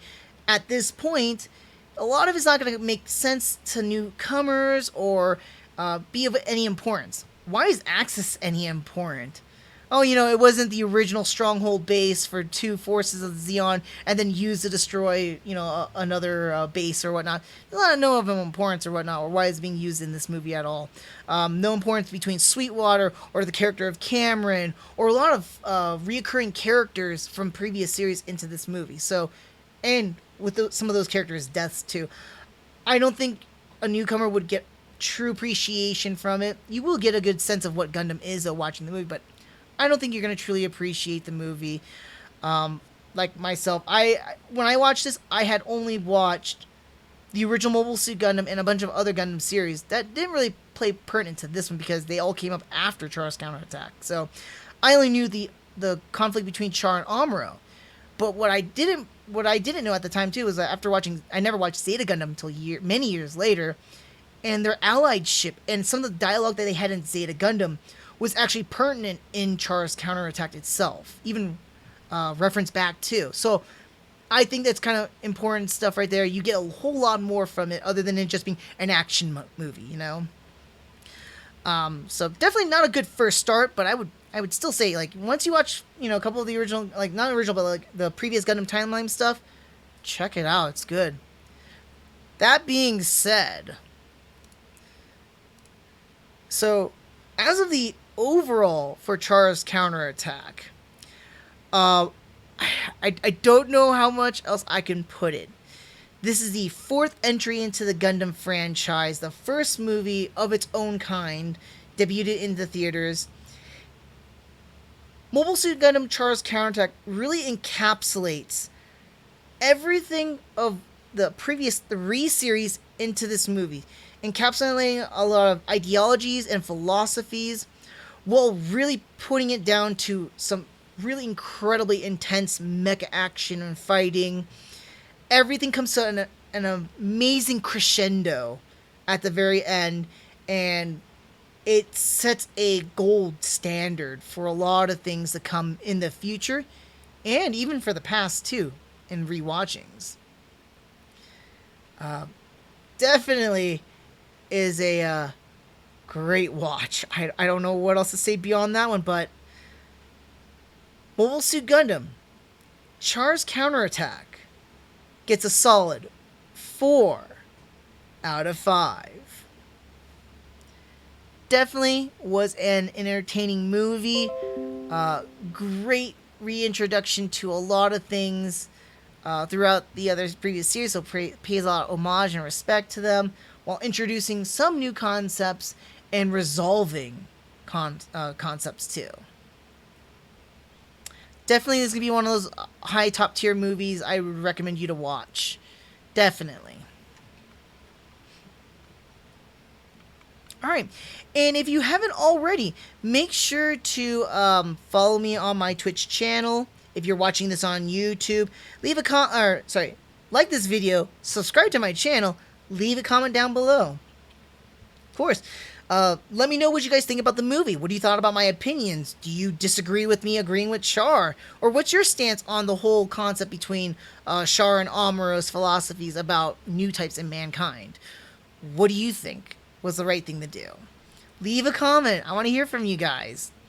Also, follow me on my Twitch account, or my Twitter account. On my Twitter account, I post whenever I go live, alongside with a few other random things here and there. So, yeah. Well, I hope you guys did enjoy that review, and until the next one, see you next time. Take care. Alrighty then, guys, we're not done yet. Again, that was just closure for the YouTube stuff.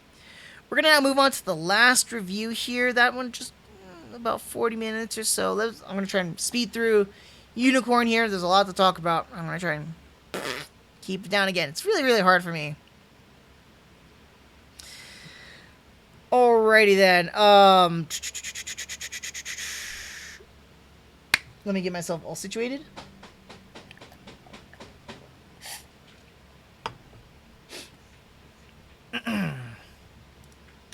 I just want to double check something. There we go. Alrighty then. Hey there, guys, and welcome to let me start that one again. Hey there, guys, welcome to another nerdy review. I'm your host, Zaku, and today I'm going to be reviewing Mobile Suit Gundam Unicorn.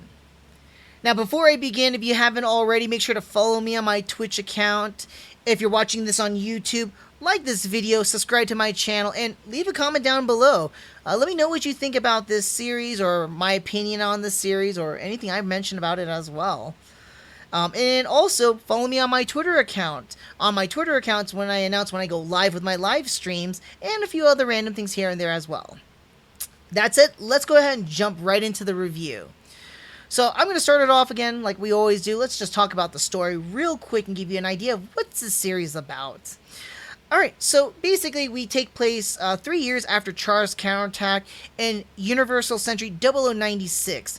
We follow our main character here, Banagher Lynx, as he gets involved in an ever-growing conflict between the Federation and the Neo-Zeon, also known as Sleeves, revolving around a mysterious Laplace's box. It's not really a box, though, so just to say that, but revolving this Laplace's box. That's just the gist of the series itself. Things I want to talk about and point out to you guys, some little fun factors. So this initially started off as a OVA series, or original animated video series, back in 2009 as a release within the 30th anniversary for the Gundam franchise. I think that it's actually very poignant, especially with certain points I'm going to be bringing up as well. This is actually an adaptation from a novel of the exact same name. So this is not newly created. This is based off already existing work itself. Now, with that said, this movie did spawn a television series. It's called Mobile Suit Gundam Unicorn UC Re 0096. That one's a 22 episode series, but I will not be covering that, unfortunately. Long story short, I just could not get my hands on that. I only have my hands on the actual movies. There are 7 episodes total, ranging from... Most of them are 1 hour episodes, with the last one being an hour and a half. Apologize for that. Yeah, with the last one being an hour and a half, kind of like an overall finale, which is great. But I'm not covering the series because... I don't have any way of getting my hands on it. It's not on any streaming service that I'm aware of at the moment here. And I want to review things that I actually physically own myself here. So that's my intent with going through the entire Gundam franchise. That will be an exception for one thing that will be coming up in the future. In the near future, by the way. Outside of that one, though, so unfortunately, those who are expecting me to do a what's the Gundam difference between the movies and the series, or even the light novel, or not light, but the novel itself, I will not be doing that one, unfortunately. Unless I can get my hands on a physical copy of the Re 0096, or finding a viable way of watching it, I might consider that one. But for now, we're just only going to review the 7-episode OVA series.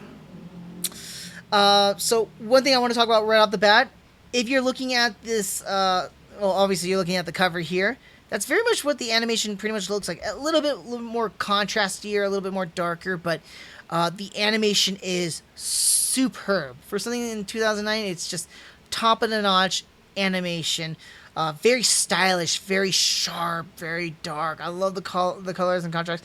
I'm not too sure, but I feel like they utilize like 3D animation for some of the mobile suits, and if that's the case, I really could not tell the difference because the animation between the suits and the characters mesh so well. Did not take me out of place, kind of like if we were to say watch Gundam Thunderbolt for an example. That took me out of place. This did not. It was so seamless. It was amazing. Top-notch animation. Speaking of top-notch too, voice acting and the music. Everybody who voiced a character in this series was casted perfectly. I think everybody sounded great as their characters. They really gave a lot of emphasis. Really love the voice actor and actress for Banagher, Mineva, Full Frontal, Marita, and Captain Zimmerman, and Otto. I had to shout out for Captain Otto too. I like Captain Otto. He's kind of funny. But yeah, everybody was so well. Even other characters too. Daguza, for an example. That's I know that was Richard Epcar's voice. I recognize him as Bato from Ghost in the Shell. I loved all their voices. They did so well and voicing for their characters. They really brought these characters to life for me. That alongside with the music. Music was used very poignantly a lot of points throughout the entire series. It could be from very instrumental, soft, melancholy, to just fast, hard-hitting, intense music during the fighting and action sequences. It really just encapsulates you. It really draws you into these episodes. That being said, too, the movies are well paced, or the episodes are well paced. We only get like one or two fights per episode, maybe like elongated fights too, but they are so intense, so fast paced. Like, and it's not like fast paced where you can't watch it. It's enjoyably fast paced. I would say it reminds me a lot like Char's Counterattack. These are just so exciting, so enthralling. I was like, oh wow, this is like amazing. Just great stuff. It's one of those, like, it's so well meshed in the animation, the music, the voice acting, the action, and the story. Everything swirls around you and creates that perfect bubbled atmosphere that pulls you into the world and doesn't let you go. From beginning to end, you are pulled into watching it and you can't stop watching it. That's what I really enjoyed about Unicorn. It's a ride. Every episode was a ride, and I enjoyed it so much. Honestly, there was never truly a dull moment. Even though we get into a lot of scenes where we're just talking or having dialogue, it was never truly dull. People talking about their philosophies, their ideologies, what's going on, trying to negotiate or get through certain situations. Everything was just so involving. It doesn't let you go. Never misses a beat, in my opinion, and again, never a dull moment. Another thing I really appreciate about this series is the fluidity but who is a friend or who is a foe. Now we've kind of played around with this in previous series, like in the original Gundam, Zeta, Double Zeta. But this series I feel is more poignant with the fluidity. Banagher keeps not swapping intentionally, but between the Federation or the Neo Zeon sleeves. We keep going between them, and we see different aspects about them. We see the positives and the negatives of both sides. And it, again, harkens right back to the original Gundam, where neither Federation nor Zeon are good or bad. And there are good and bad people on both sides. And some people are just caught up in all of it. And it's so amazing. It goes right next to my next point I want to talk about, is that... Oh, no, actually, before I do that, I get ahead of myself here.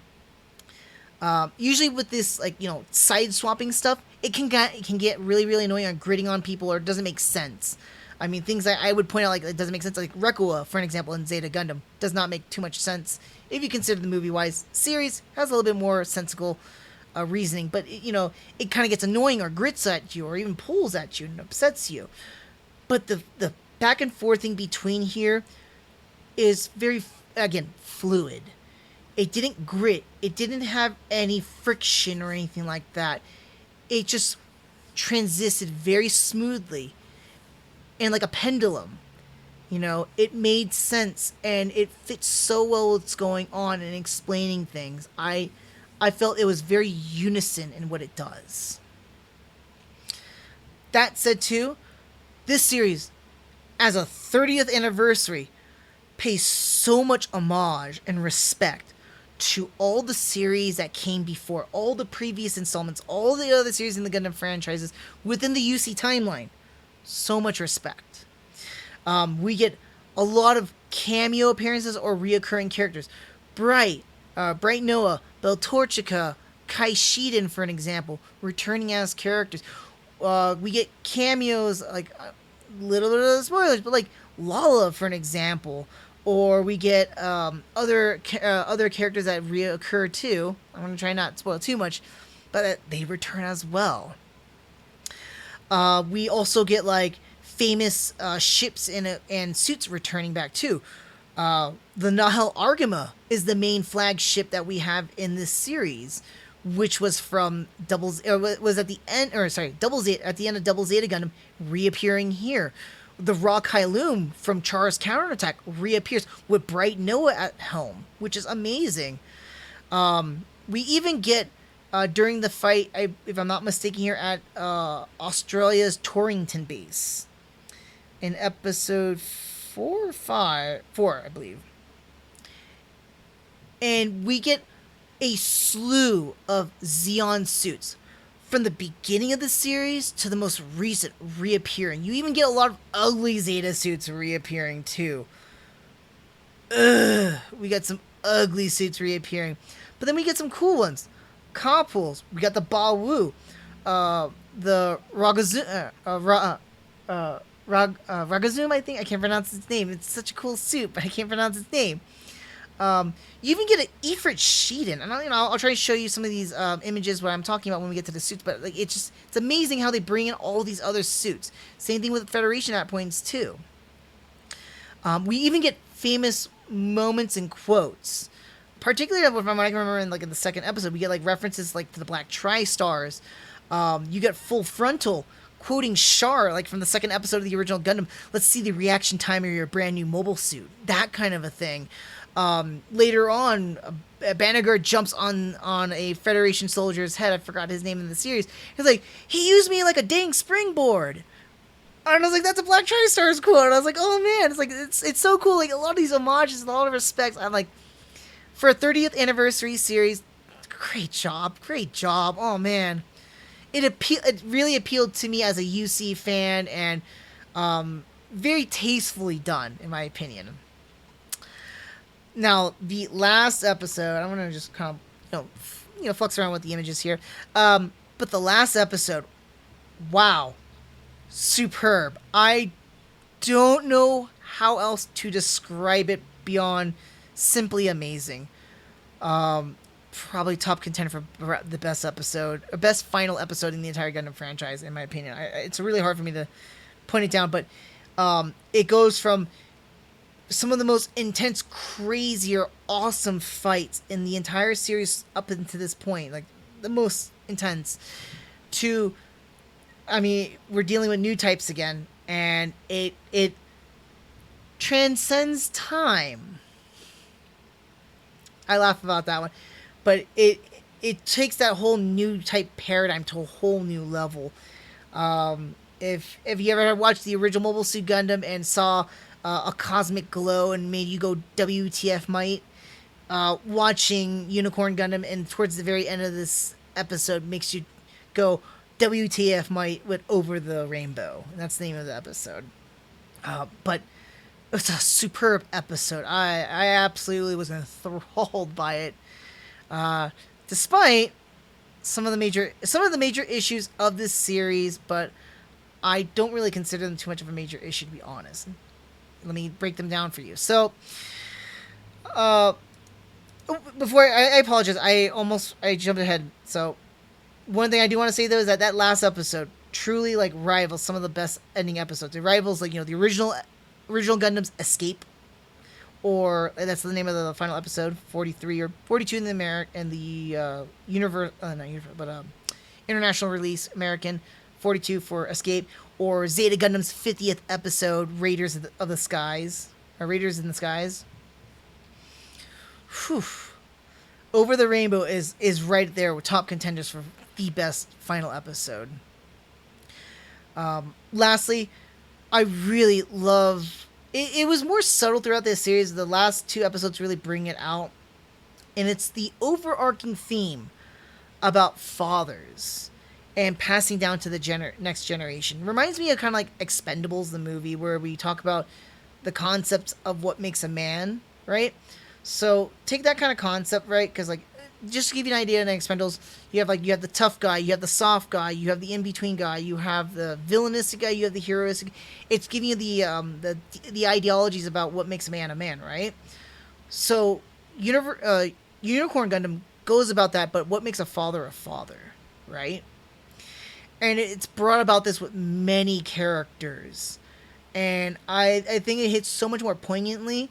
It gets me teary-eyed with the whole Captain Zimmerman and Miranda, because that was very touching. I really like that. I love how they build it up to that, and there's this overarching like a subplot / theme with that, but the overarching theme revolving around fathers And not just fathers wanting to pass down to the next generation. It's the sins of our fathers too. So it's not like we're not just talking about positive, we're talking about the negatives too. What our fathers pass down to the next generation as positive, or the sins that they pass on to us as well. We also talk about wanting, not just as fathers, but just wanting to pass down to the next generation. What do we want to give our next generation? Do we want to give them hope? Do we want to give them despair? Do we want to destroy everything, or do we want to build everything from there? I think Unicorn Gundam does such a fantastic job telling these themes through the story itself, but through every individual character. Every character plays such a poignant point towards these themes. It's so powerful. It's so moving. I'm lost at words here. That said, I do want to get on over to some of the negative things about it. A lot of fans are a little bit divisive with this one, with Unicorn Gundam, and that's revolving around Laplace's box. So I don't know if you are familiar with the term of a MacGuffin. It's a film terminology. Basically, it's an item, a plot, or some kind of thing used to help move the plot along. Almost like a Maltese Falcon, if I'm not mistaken here, if I'm remembering my film stuff correctly here. But something that's moving the story along, trying to get our characters from point A to point B because of this particular thing. In the case for Unicorn Gundam, the Laplace's box is the MacGuffin of this series. What is the Laplace's box? What it is, people are killing each other just to get their hands over it. Federation wants it. The Neo Zeon want it. But what is the Laplace's box? Unfortunately, by the end of the series, after all this build-up, all this tension revolving around the Laplace's box, it's finally revealed. A lot of people were very disappointed about what this reveal was. I would not say that I was not disappointed. I still felt that it was pretty poignant. Some people bring up some very valid points about why it's not poignant and why it was stupid, or how it's not relevant because of how it has no impact about what's going to happen because of future series that we're aware of, such as F91 and V Gundam. But in all honesty, I think that as much as of a disappointment that MacGuffin was, it kind of goes back to my points about when I watch movies and series. It's not about the ending. It's about the journey. And throughout the entire series, this entire series has been that respectful homage and retelling of many core themes of the Gundam franchise. War is bad. War is terrible. No matter who wins, the innocent lose. But also incorporating some newer themes too. The concept about fathers. The good that our fathers give to their children. The sins that their fathers have passed on to their children and to the generations that come forth. And what do we want for our next generation? I think that as much as Laplace's box was an absolute disappointment, the overall series sweeps away that disappointment. And if for those who naysay me on that one, leave a comment down below, but I want to say this to you as well. As much as Laplace's box was a disappointment, we already knew what was coming in the future. We already knew about F91, and we already know about Victory. And if you want to argue it even further, we already know about Turn A Gundam and Reconquista G. So what makes the point about the Laplace's box being pointless when everything else is pointless and irrelevant, when time erodes everything away? That's what I gotta say about that disappointment about Laplace's box.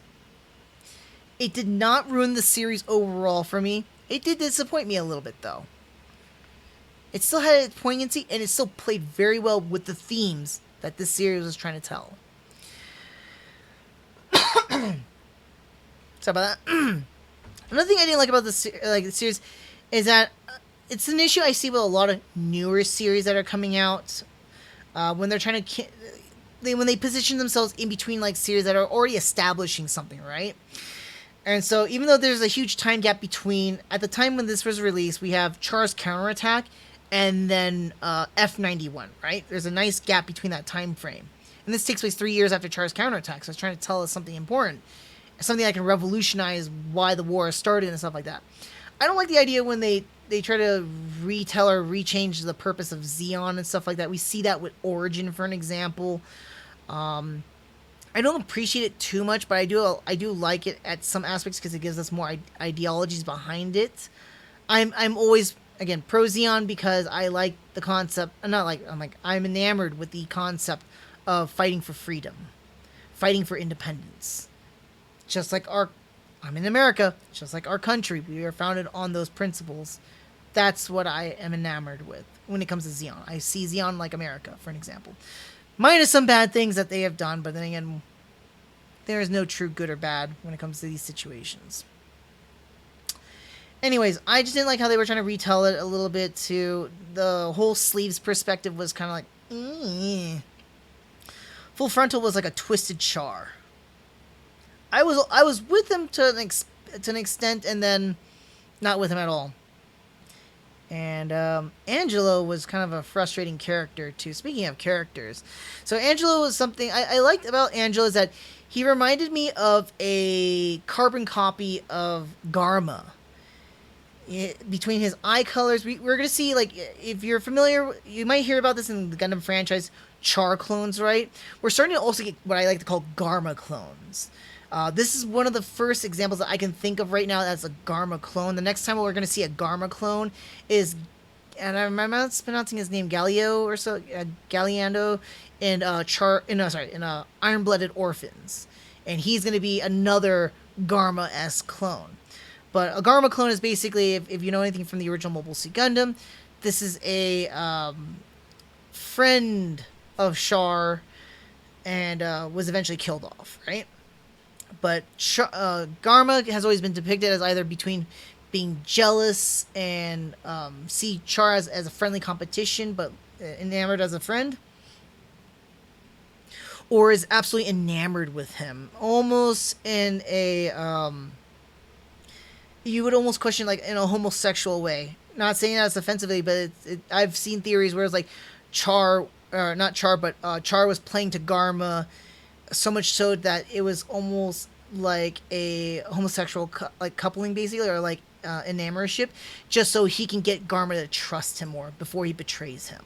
So I think that there's some theories on that too I've seen before, but that's the idea behind a Garma clone. And Angelo is a perfect example of a Garma clone, but he's incorporating that enamorment, that love for Char, or the Char clone. And Angelo is absolutely enamored and enthralled with Full Frontal, even to the points where it borderlines, and it makes me question, like, was there an actual relationship between them or anything like that? I mean, like, the series doesn't hint towards too much of it, but the way that Angelo goes about it makes you question it. And I'm like, there's nothing wrong with that, but it's like, was there something more? And that's what makes me kind of question about his characteristics and mannerisms, because he's very emotional and very antagonistic towards, like, Federation characters, and so moved and so active with Char, Full Frontal. By the way, I'm not saying that Full Frontal is Char. I have my theories on that one, but yeah, that was what I want to talk about with Angelo. Not a negative thing or anything like that. It's just like something I've noticed about him as a character, because I do want to talk about one particular character that I have a problem with, and that's Ensign Riddy. The movies do a great job of giving everybody their appropriate screen time, allowing every character to develop, showcase who they are, what they represent, how they play towards the themes of this entire series. Riddy is a little bit of an enigma here, because he is pertinent because of the family that he comes from. But the problem about Riddy, though, is that some of his actions, I feel like he as a character wasn't fully developed, and it felt like a lot of his things were pushed out. That he was just kind of like there for the sake of being there, just to move along with the plot or whatnot. But it's not so much so as that. And I say that because normally, like, this kind of thing you would see a lot in compilation movies, right? And that's because we're taking a series, compiling into, like, 1.5 to 2 hour movies, right? And of course, we're going to lose out on character development. This, however, is an OVA movie-esque series based and adapted from a novel.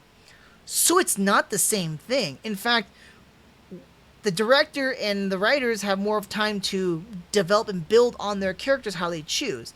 I just think it's kind of weird that Riddy kind of got the shaft here and was very much, and here's Riddy down here, by the way.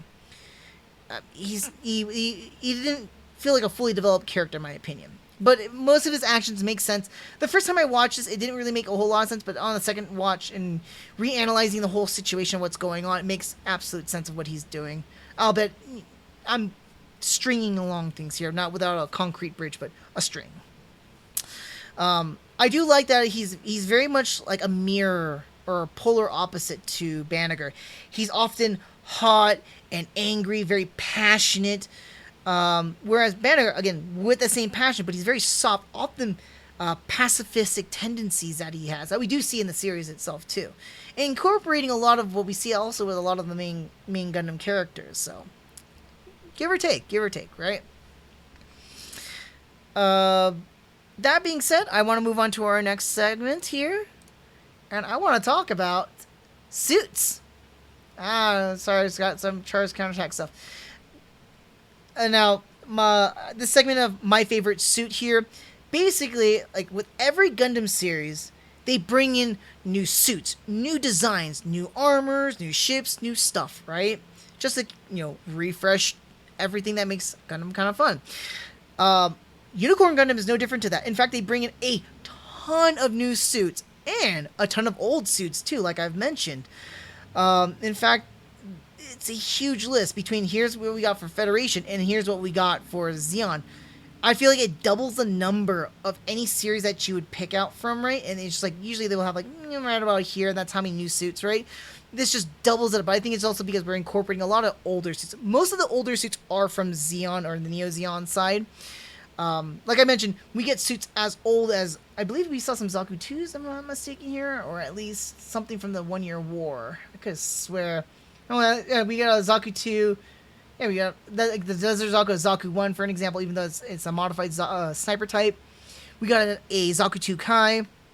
But we're not going to talk about suits that we already talked about in previous other series, because those ones I've mentioned, even though some of them are MSV, some of them came from, Gundam 0080, Zeta Gundam, Double Zeta, those sort of things. We want to talk about what came in Unicorn. But I do want to mention about these.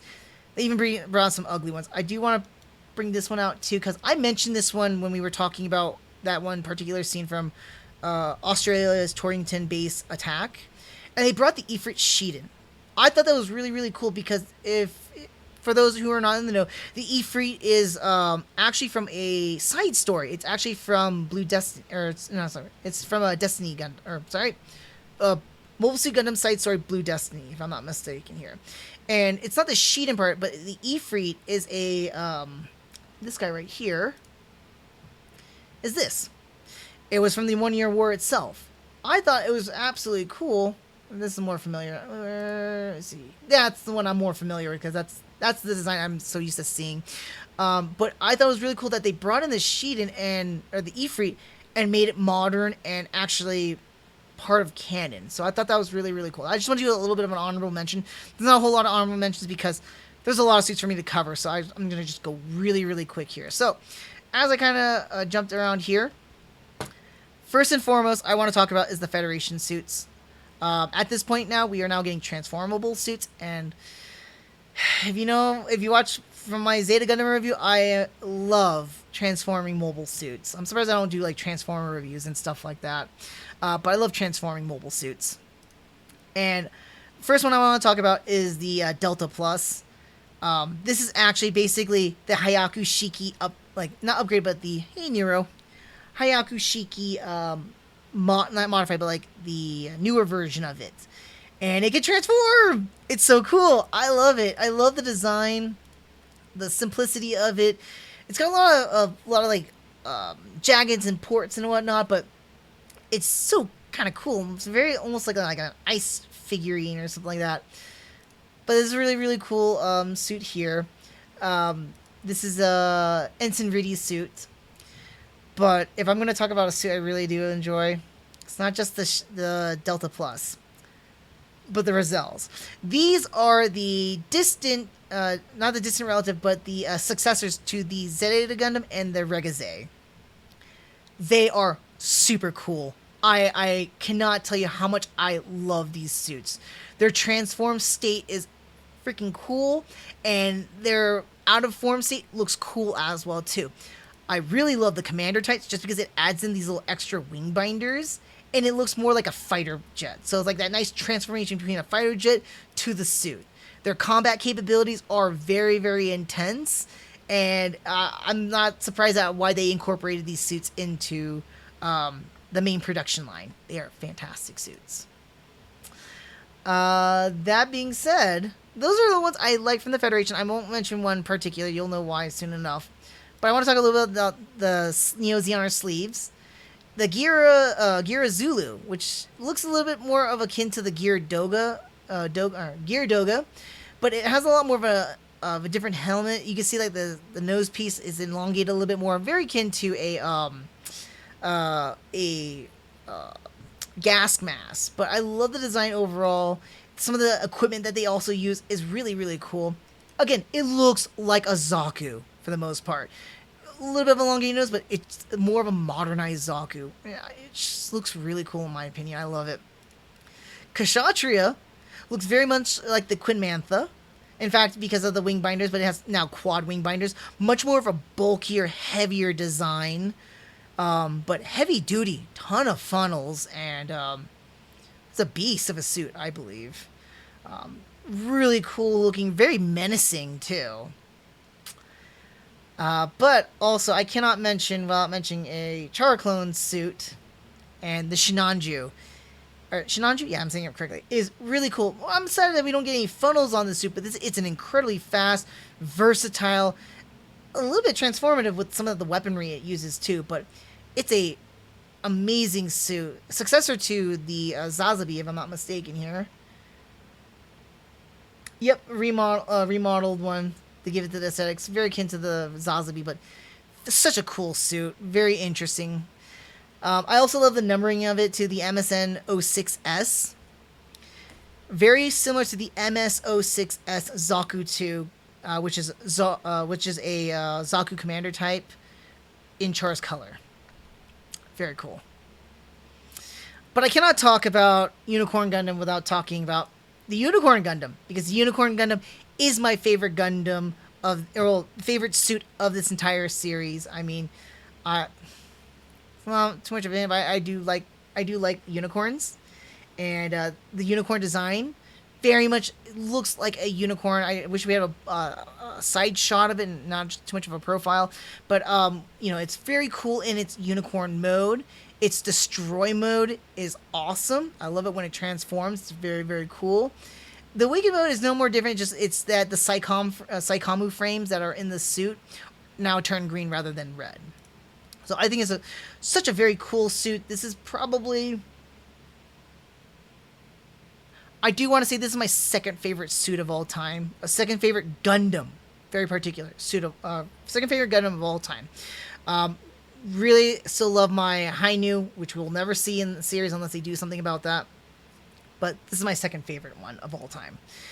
Such a cool design, so much utility behind it, but it gets so much more awesome and more ridiculous when you make it full armored. I just enjoy the full armor. It's funny, I play the Gundam Warfare, Gunpla Battle, Gundam Warfare, I think that's, if I'm saying that right. And this is one of those like specialty suits. You have to like spend a lot of gacha points or whatever to get it. I have the full thing, super decked out. It's maxed out on levels and the awakening stuff or whatnot. I'm like, that's how much I love the Unicorn Gundam. As soon as I saw the full armored, I'm like, that's mine. No, I'm not a whale. I did not spend any. I'm free to play, so I got that guy legit. I still need to get an extra chest piece and an extra glaive. It's funny because it actually has a beam glaive, I think. Where is it? Doesn't show it here, but it has a beam glaive, which I don't recall seeing that in the movie, actually, surprisingly enough. But I just need 200 of those parts. Anyways, I'm not talking about the game. I'm talking about the series here. Love it. Such a cool design. I love how also when it's in its awakened form, it utilizes the 3 shields. There's a third one on its back. You can't see that shield, but it's another one of these shields with machine guns on it. And it turns into like an amazing funnel system akin to the new Gundams, where it can attack and defend at the same time. Super cool. Love it. All right. That being said, let's move on to our next segment, but that's all I want to cover for my favorite suits of this series here. Oops, I apologize there. We're not talking about Pokemon just yet. So, next thing I want to talk about, of course, is I'm new to Gundam. Should I watch this series first? This one took me a while. Honestly, it's hard for me to give a definitive answer on this one, but I'm making it a point to be very definitive for you guys. In my opinion, yes. I'm going to say that Unicorn Gundam is a fine jumping on point into the Gundam franchise. It's a little bit weird that I say that, but hear me out, okay? Yes, while newcomers would benefit from watching previous series, the original Gundam, Zeta Gundam, maybe the last 5 episodes of ZZ Gundam, Char's Counterattack, those sort of things to get an idea about a lot of the references and homages that are depicted and displayed in Unicorn Gundam. Much of the series really focuses on the MacGuffin of Laplace's box, and the overarching themes of the Gundam franchise, alongside with the themes and philosophies that are presented throughout the entire franchise, and even the newer themes and philosophies presented in this series. And of course, more importantly, everything's capsulated in the time frame that it is in. It's capsulated in 0096. It is not really pertinent to go back to the 1 year war 0079. It's not really pertinent to go back to 0087 about the Grips War. It's not even super pertinent to go back to Char's Counterattack. Because as much as those events led to this, their sole focus is only on Laplace's box and the events that take place at this moment. That being said, Unicorn Gundam does a great job of balancing all of the new with the old while keeping everything entertaining and well-paced. I don't know what else to say about that one in that regards. And like some people would say, like, no, I wouldn't recommend Unicorn Gundam for the first watch.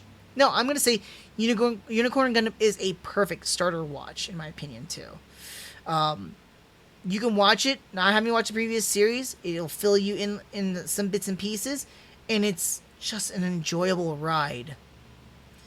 I feel like it encapsulates everything that should be about that. What is Gundam about, alongside with introducing new things.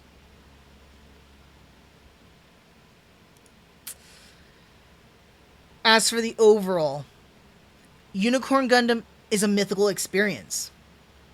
Pays homage to the previous series while introducing newer concepts, paving a new road ahead.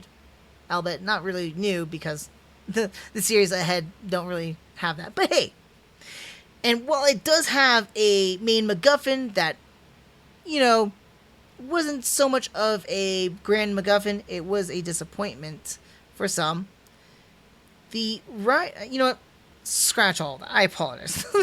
I'm getting ahead of myself here, and I'm like, when I tell you what it is, it's not going to make much sense. So let me reframe that all for you guys here, okay? Let me talk about it like this way. Unicorn Gundam is a majestic experience, or even a mythical experience, if you will. Yes, there are some negatives to it.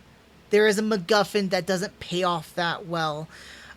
Yes, there are homages to the previous series, but it does pave a new road for the most part on its own. It does so while maintaining a very thorough overarching, underarching themes of Gundam and its own series, with enthralling music, fantastic characters, an ever-evolving story, and the most intense fighting I've ever seen in any Gundam series. Unicorn Gundam is a amazing watch. Mobile Suit Gundam Unicorn gets that fantastic, that highly mythical, that almost impossible number 5 out of 5. Yes, Unicorn Gundam is a masterpiece of its own.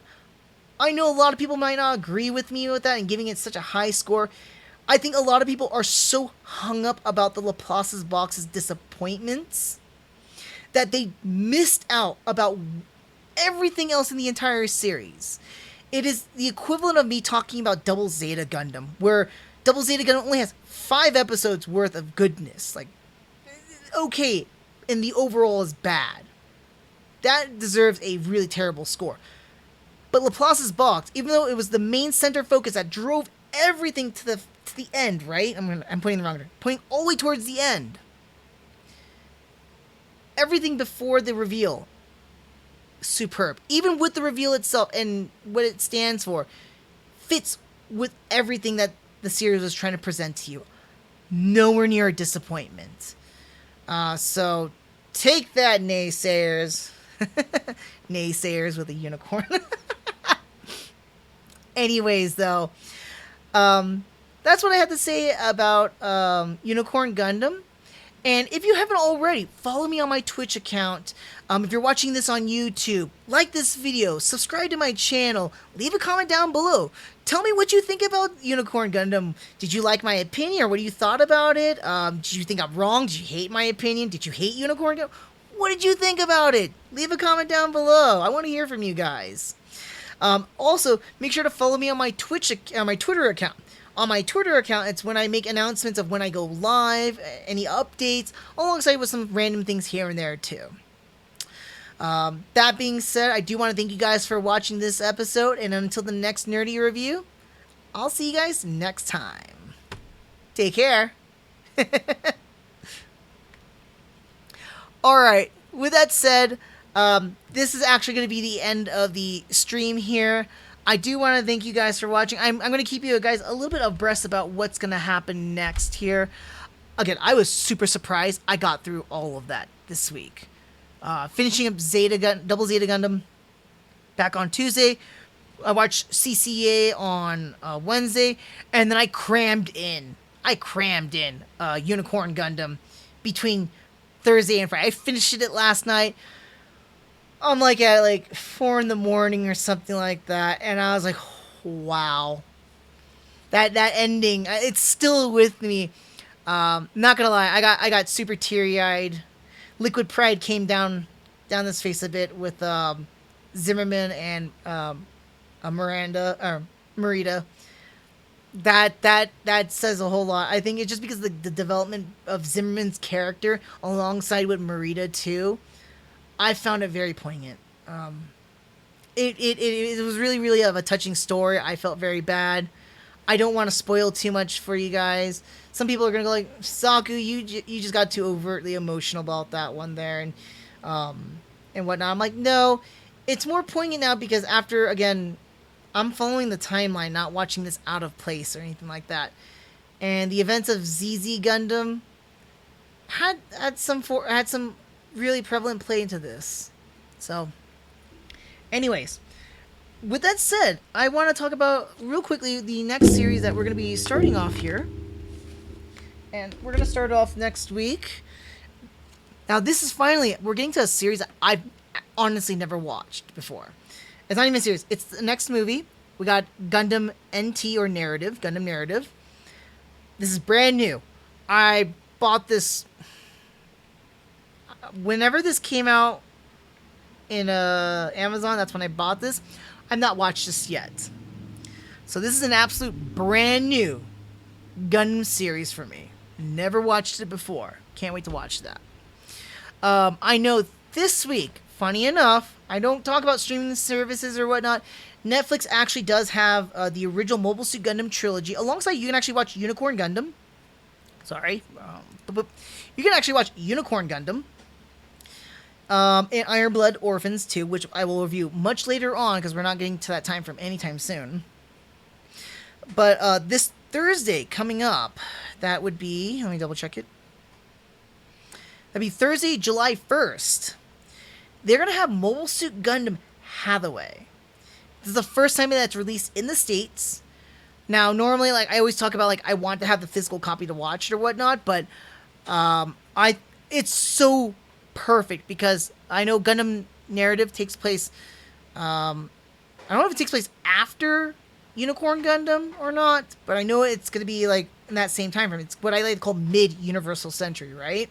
They're constantly expanding on that mid-Universal Century, building it off of Char's Counterattack. So then we have Unicorn Gundam, now we have Gundam Narrative, and now we have Gundam Hathaway, which is actually Bill Tachika's children. No, Hathaway's Flash. It's the second novel, if I'm not mistaken here.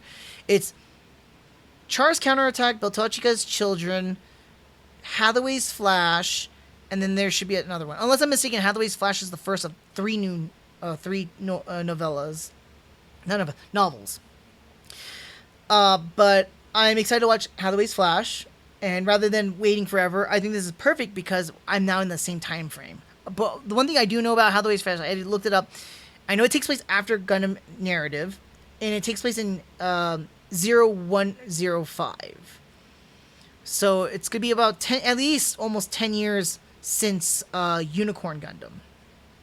So I'm going to be reviewing that. That's going to be an exclusive review. I'm going to say exclusive because I don't think anyone else is going to do a live stream review on that. So, exclusive live stream review of Mobile Suit Gundam Hathaway.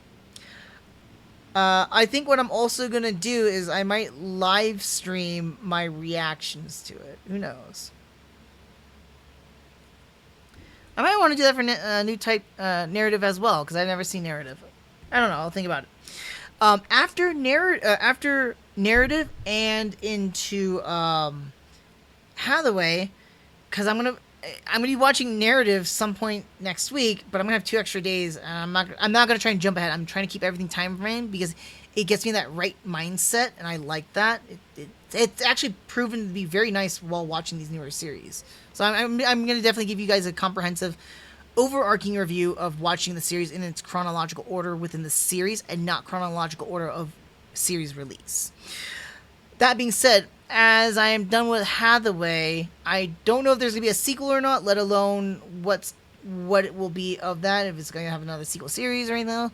But what we do know is that there's another Gundam series that comes right after it. I've mentioned multiple times in the Unicorn review. And that will be Gundam F91.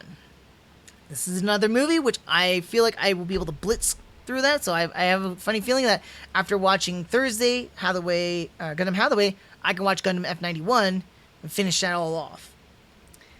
And then I will be starting off. It's like back-to-back movies almost. I consider Unicorn Gundam a movie itself because it doesn't feel like a series. It feels very much like a movie. You're watching cinematic episodes. They're very fantastic. I love it. But after all this, we're going to get outside of the mid-UC century. F91 takes place in 0124. Well, I went ahead. I don't know. 0123. Afterwards, we're going to be jumping into V Gundam. And this is going to be much later in the Universal Century of 0153. So we make huge time jumps and gaps at that point here. So, yeah, with that said, I just want to give you guys a little bit of a heads up. We are going through the Gundam franchise very, very fast and heavy. And to give you guys an idea, I think I've already showed it to you at the beginning of this live stream, so I'm going to show you guys again in the live stream itself. Let me just kind of organize this. It's gone messy because of me. And let me try and show you guys. I don't think I'm going to want to keep this all like laid down like this. I don't want to like break one of my bottom Blu-rays. Let me kind of poke it out a little bit. There we go. Okay. Let me see if I can pull this out because this is heavy. It's very heavy. Oof. It's heavy and it's weird. Oh. Boop, boop. There we go. Oh, my lord. Oh, look at this. This is all I've gone through so far. And somewhere where you see where my glasses is pointing at it, where you see Gundam NT, somewhere in between F91 and Gundam FT, if you look at where my eye's at, would be Gundam Hathaway. Look at all that. It's taken me now 2 months. Seriously, I've been watching this for 2 months now. I don't think I'm going to be done anytime soon. I want to estimate I might be done with watching Gundam if I'm going at the rate that I'm going. Oops. Let me show you guys something real fast here.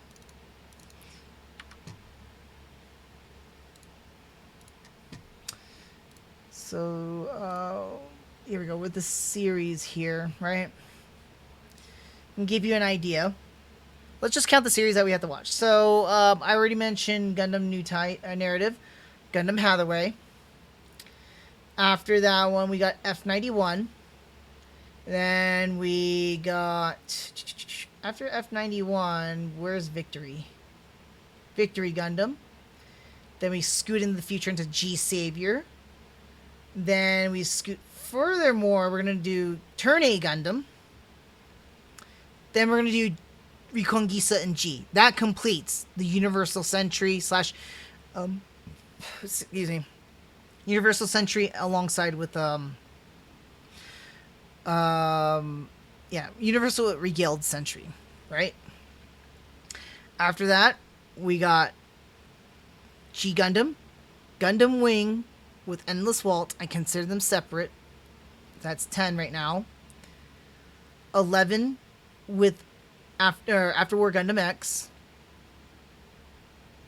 I don't know what Cosmic Era is. I'm actually going to skip Seed unless I can get my hands on the full copy. In all honesty, I do have the DVD versions of these two fully. If enough people ask me to, after I complete this, I can review Seed and Seed Destiny if people ask me enough. I really don't want to, because I hate Seed. I'm already going to torture myself. I already tortured myself with ZZ. I'm going to torture myself with Reconquista and G. Seed's honestly not that bad from what I can remember. It's actually pretty fun. I just hate the teen melodrama in it. But freaking Destiny is a nightmare. That is something I don't want to rewatch. But right now we're on 11. 12 with 00. 13 with the movie for 00. 14 with Age. 15 with Iron-Blooded Orphan. 16, 17... And then 18 with Build Fighters Try, and Build Divers. 19 with these three combined together. Or 19, 20, 21. And then 20, I think it does come with Beginning G, so 22. And then we're going to end it 23 with Gundam Evolve. That's 23 series left to watch. And I've watched 1, 2, 3, 4, 5, 6, 7, 8, Miller's Report, 9. I don't count these. I count these all together. 9, 10, 11, 12. I've only watched 12 out of 20. I said 23, right? 35 Gundam series. Series, movies, OVAs, ONAs. Got a lot to go. Be 2 more if I do Seed and Seed Destiny. I get enough of you guys to say, Zaku, do it. Please, we want to hear you. We also want to hear you suffer. If I hear enough, I'll do it. I think I had to go check. I don't know if Divers I have is Re-Rise. I think Re-Rise is actually available on the Gundam Info YouTube channel. So, well, who knows? Anyways, it has been about 2 hours and 40 minutes. Remember when I was trying to say I was going to keep this, within an hour? Maybe 2 hours? Yeah, that never happened. It's hard. Like I said, I like to ramble, and that's why I'm like, I don't want to curtail myself when I do things, and I wanted to do this just uncut. Anyways, I am seriously now going to be ending it here. Gave you guys a little bit of a foresight here. I appreciate you guys for stopping around, sitting around, listening to me ramble, and checking me out. Can't wait till next week. Got quite a bit to watch. But until then, I will see you guys on the next live stream. Take care now.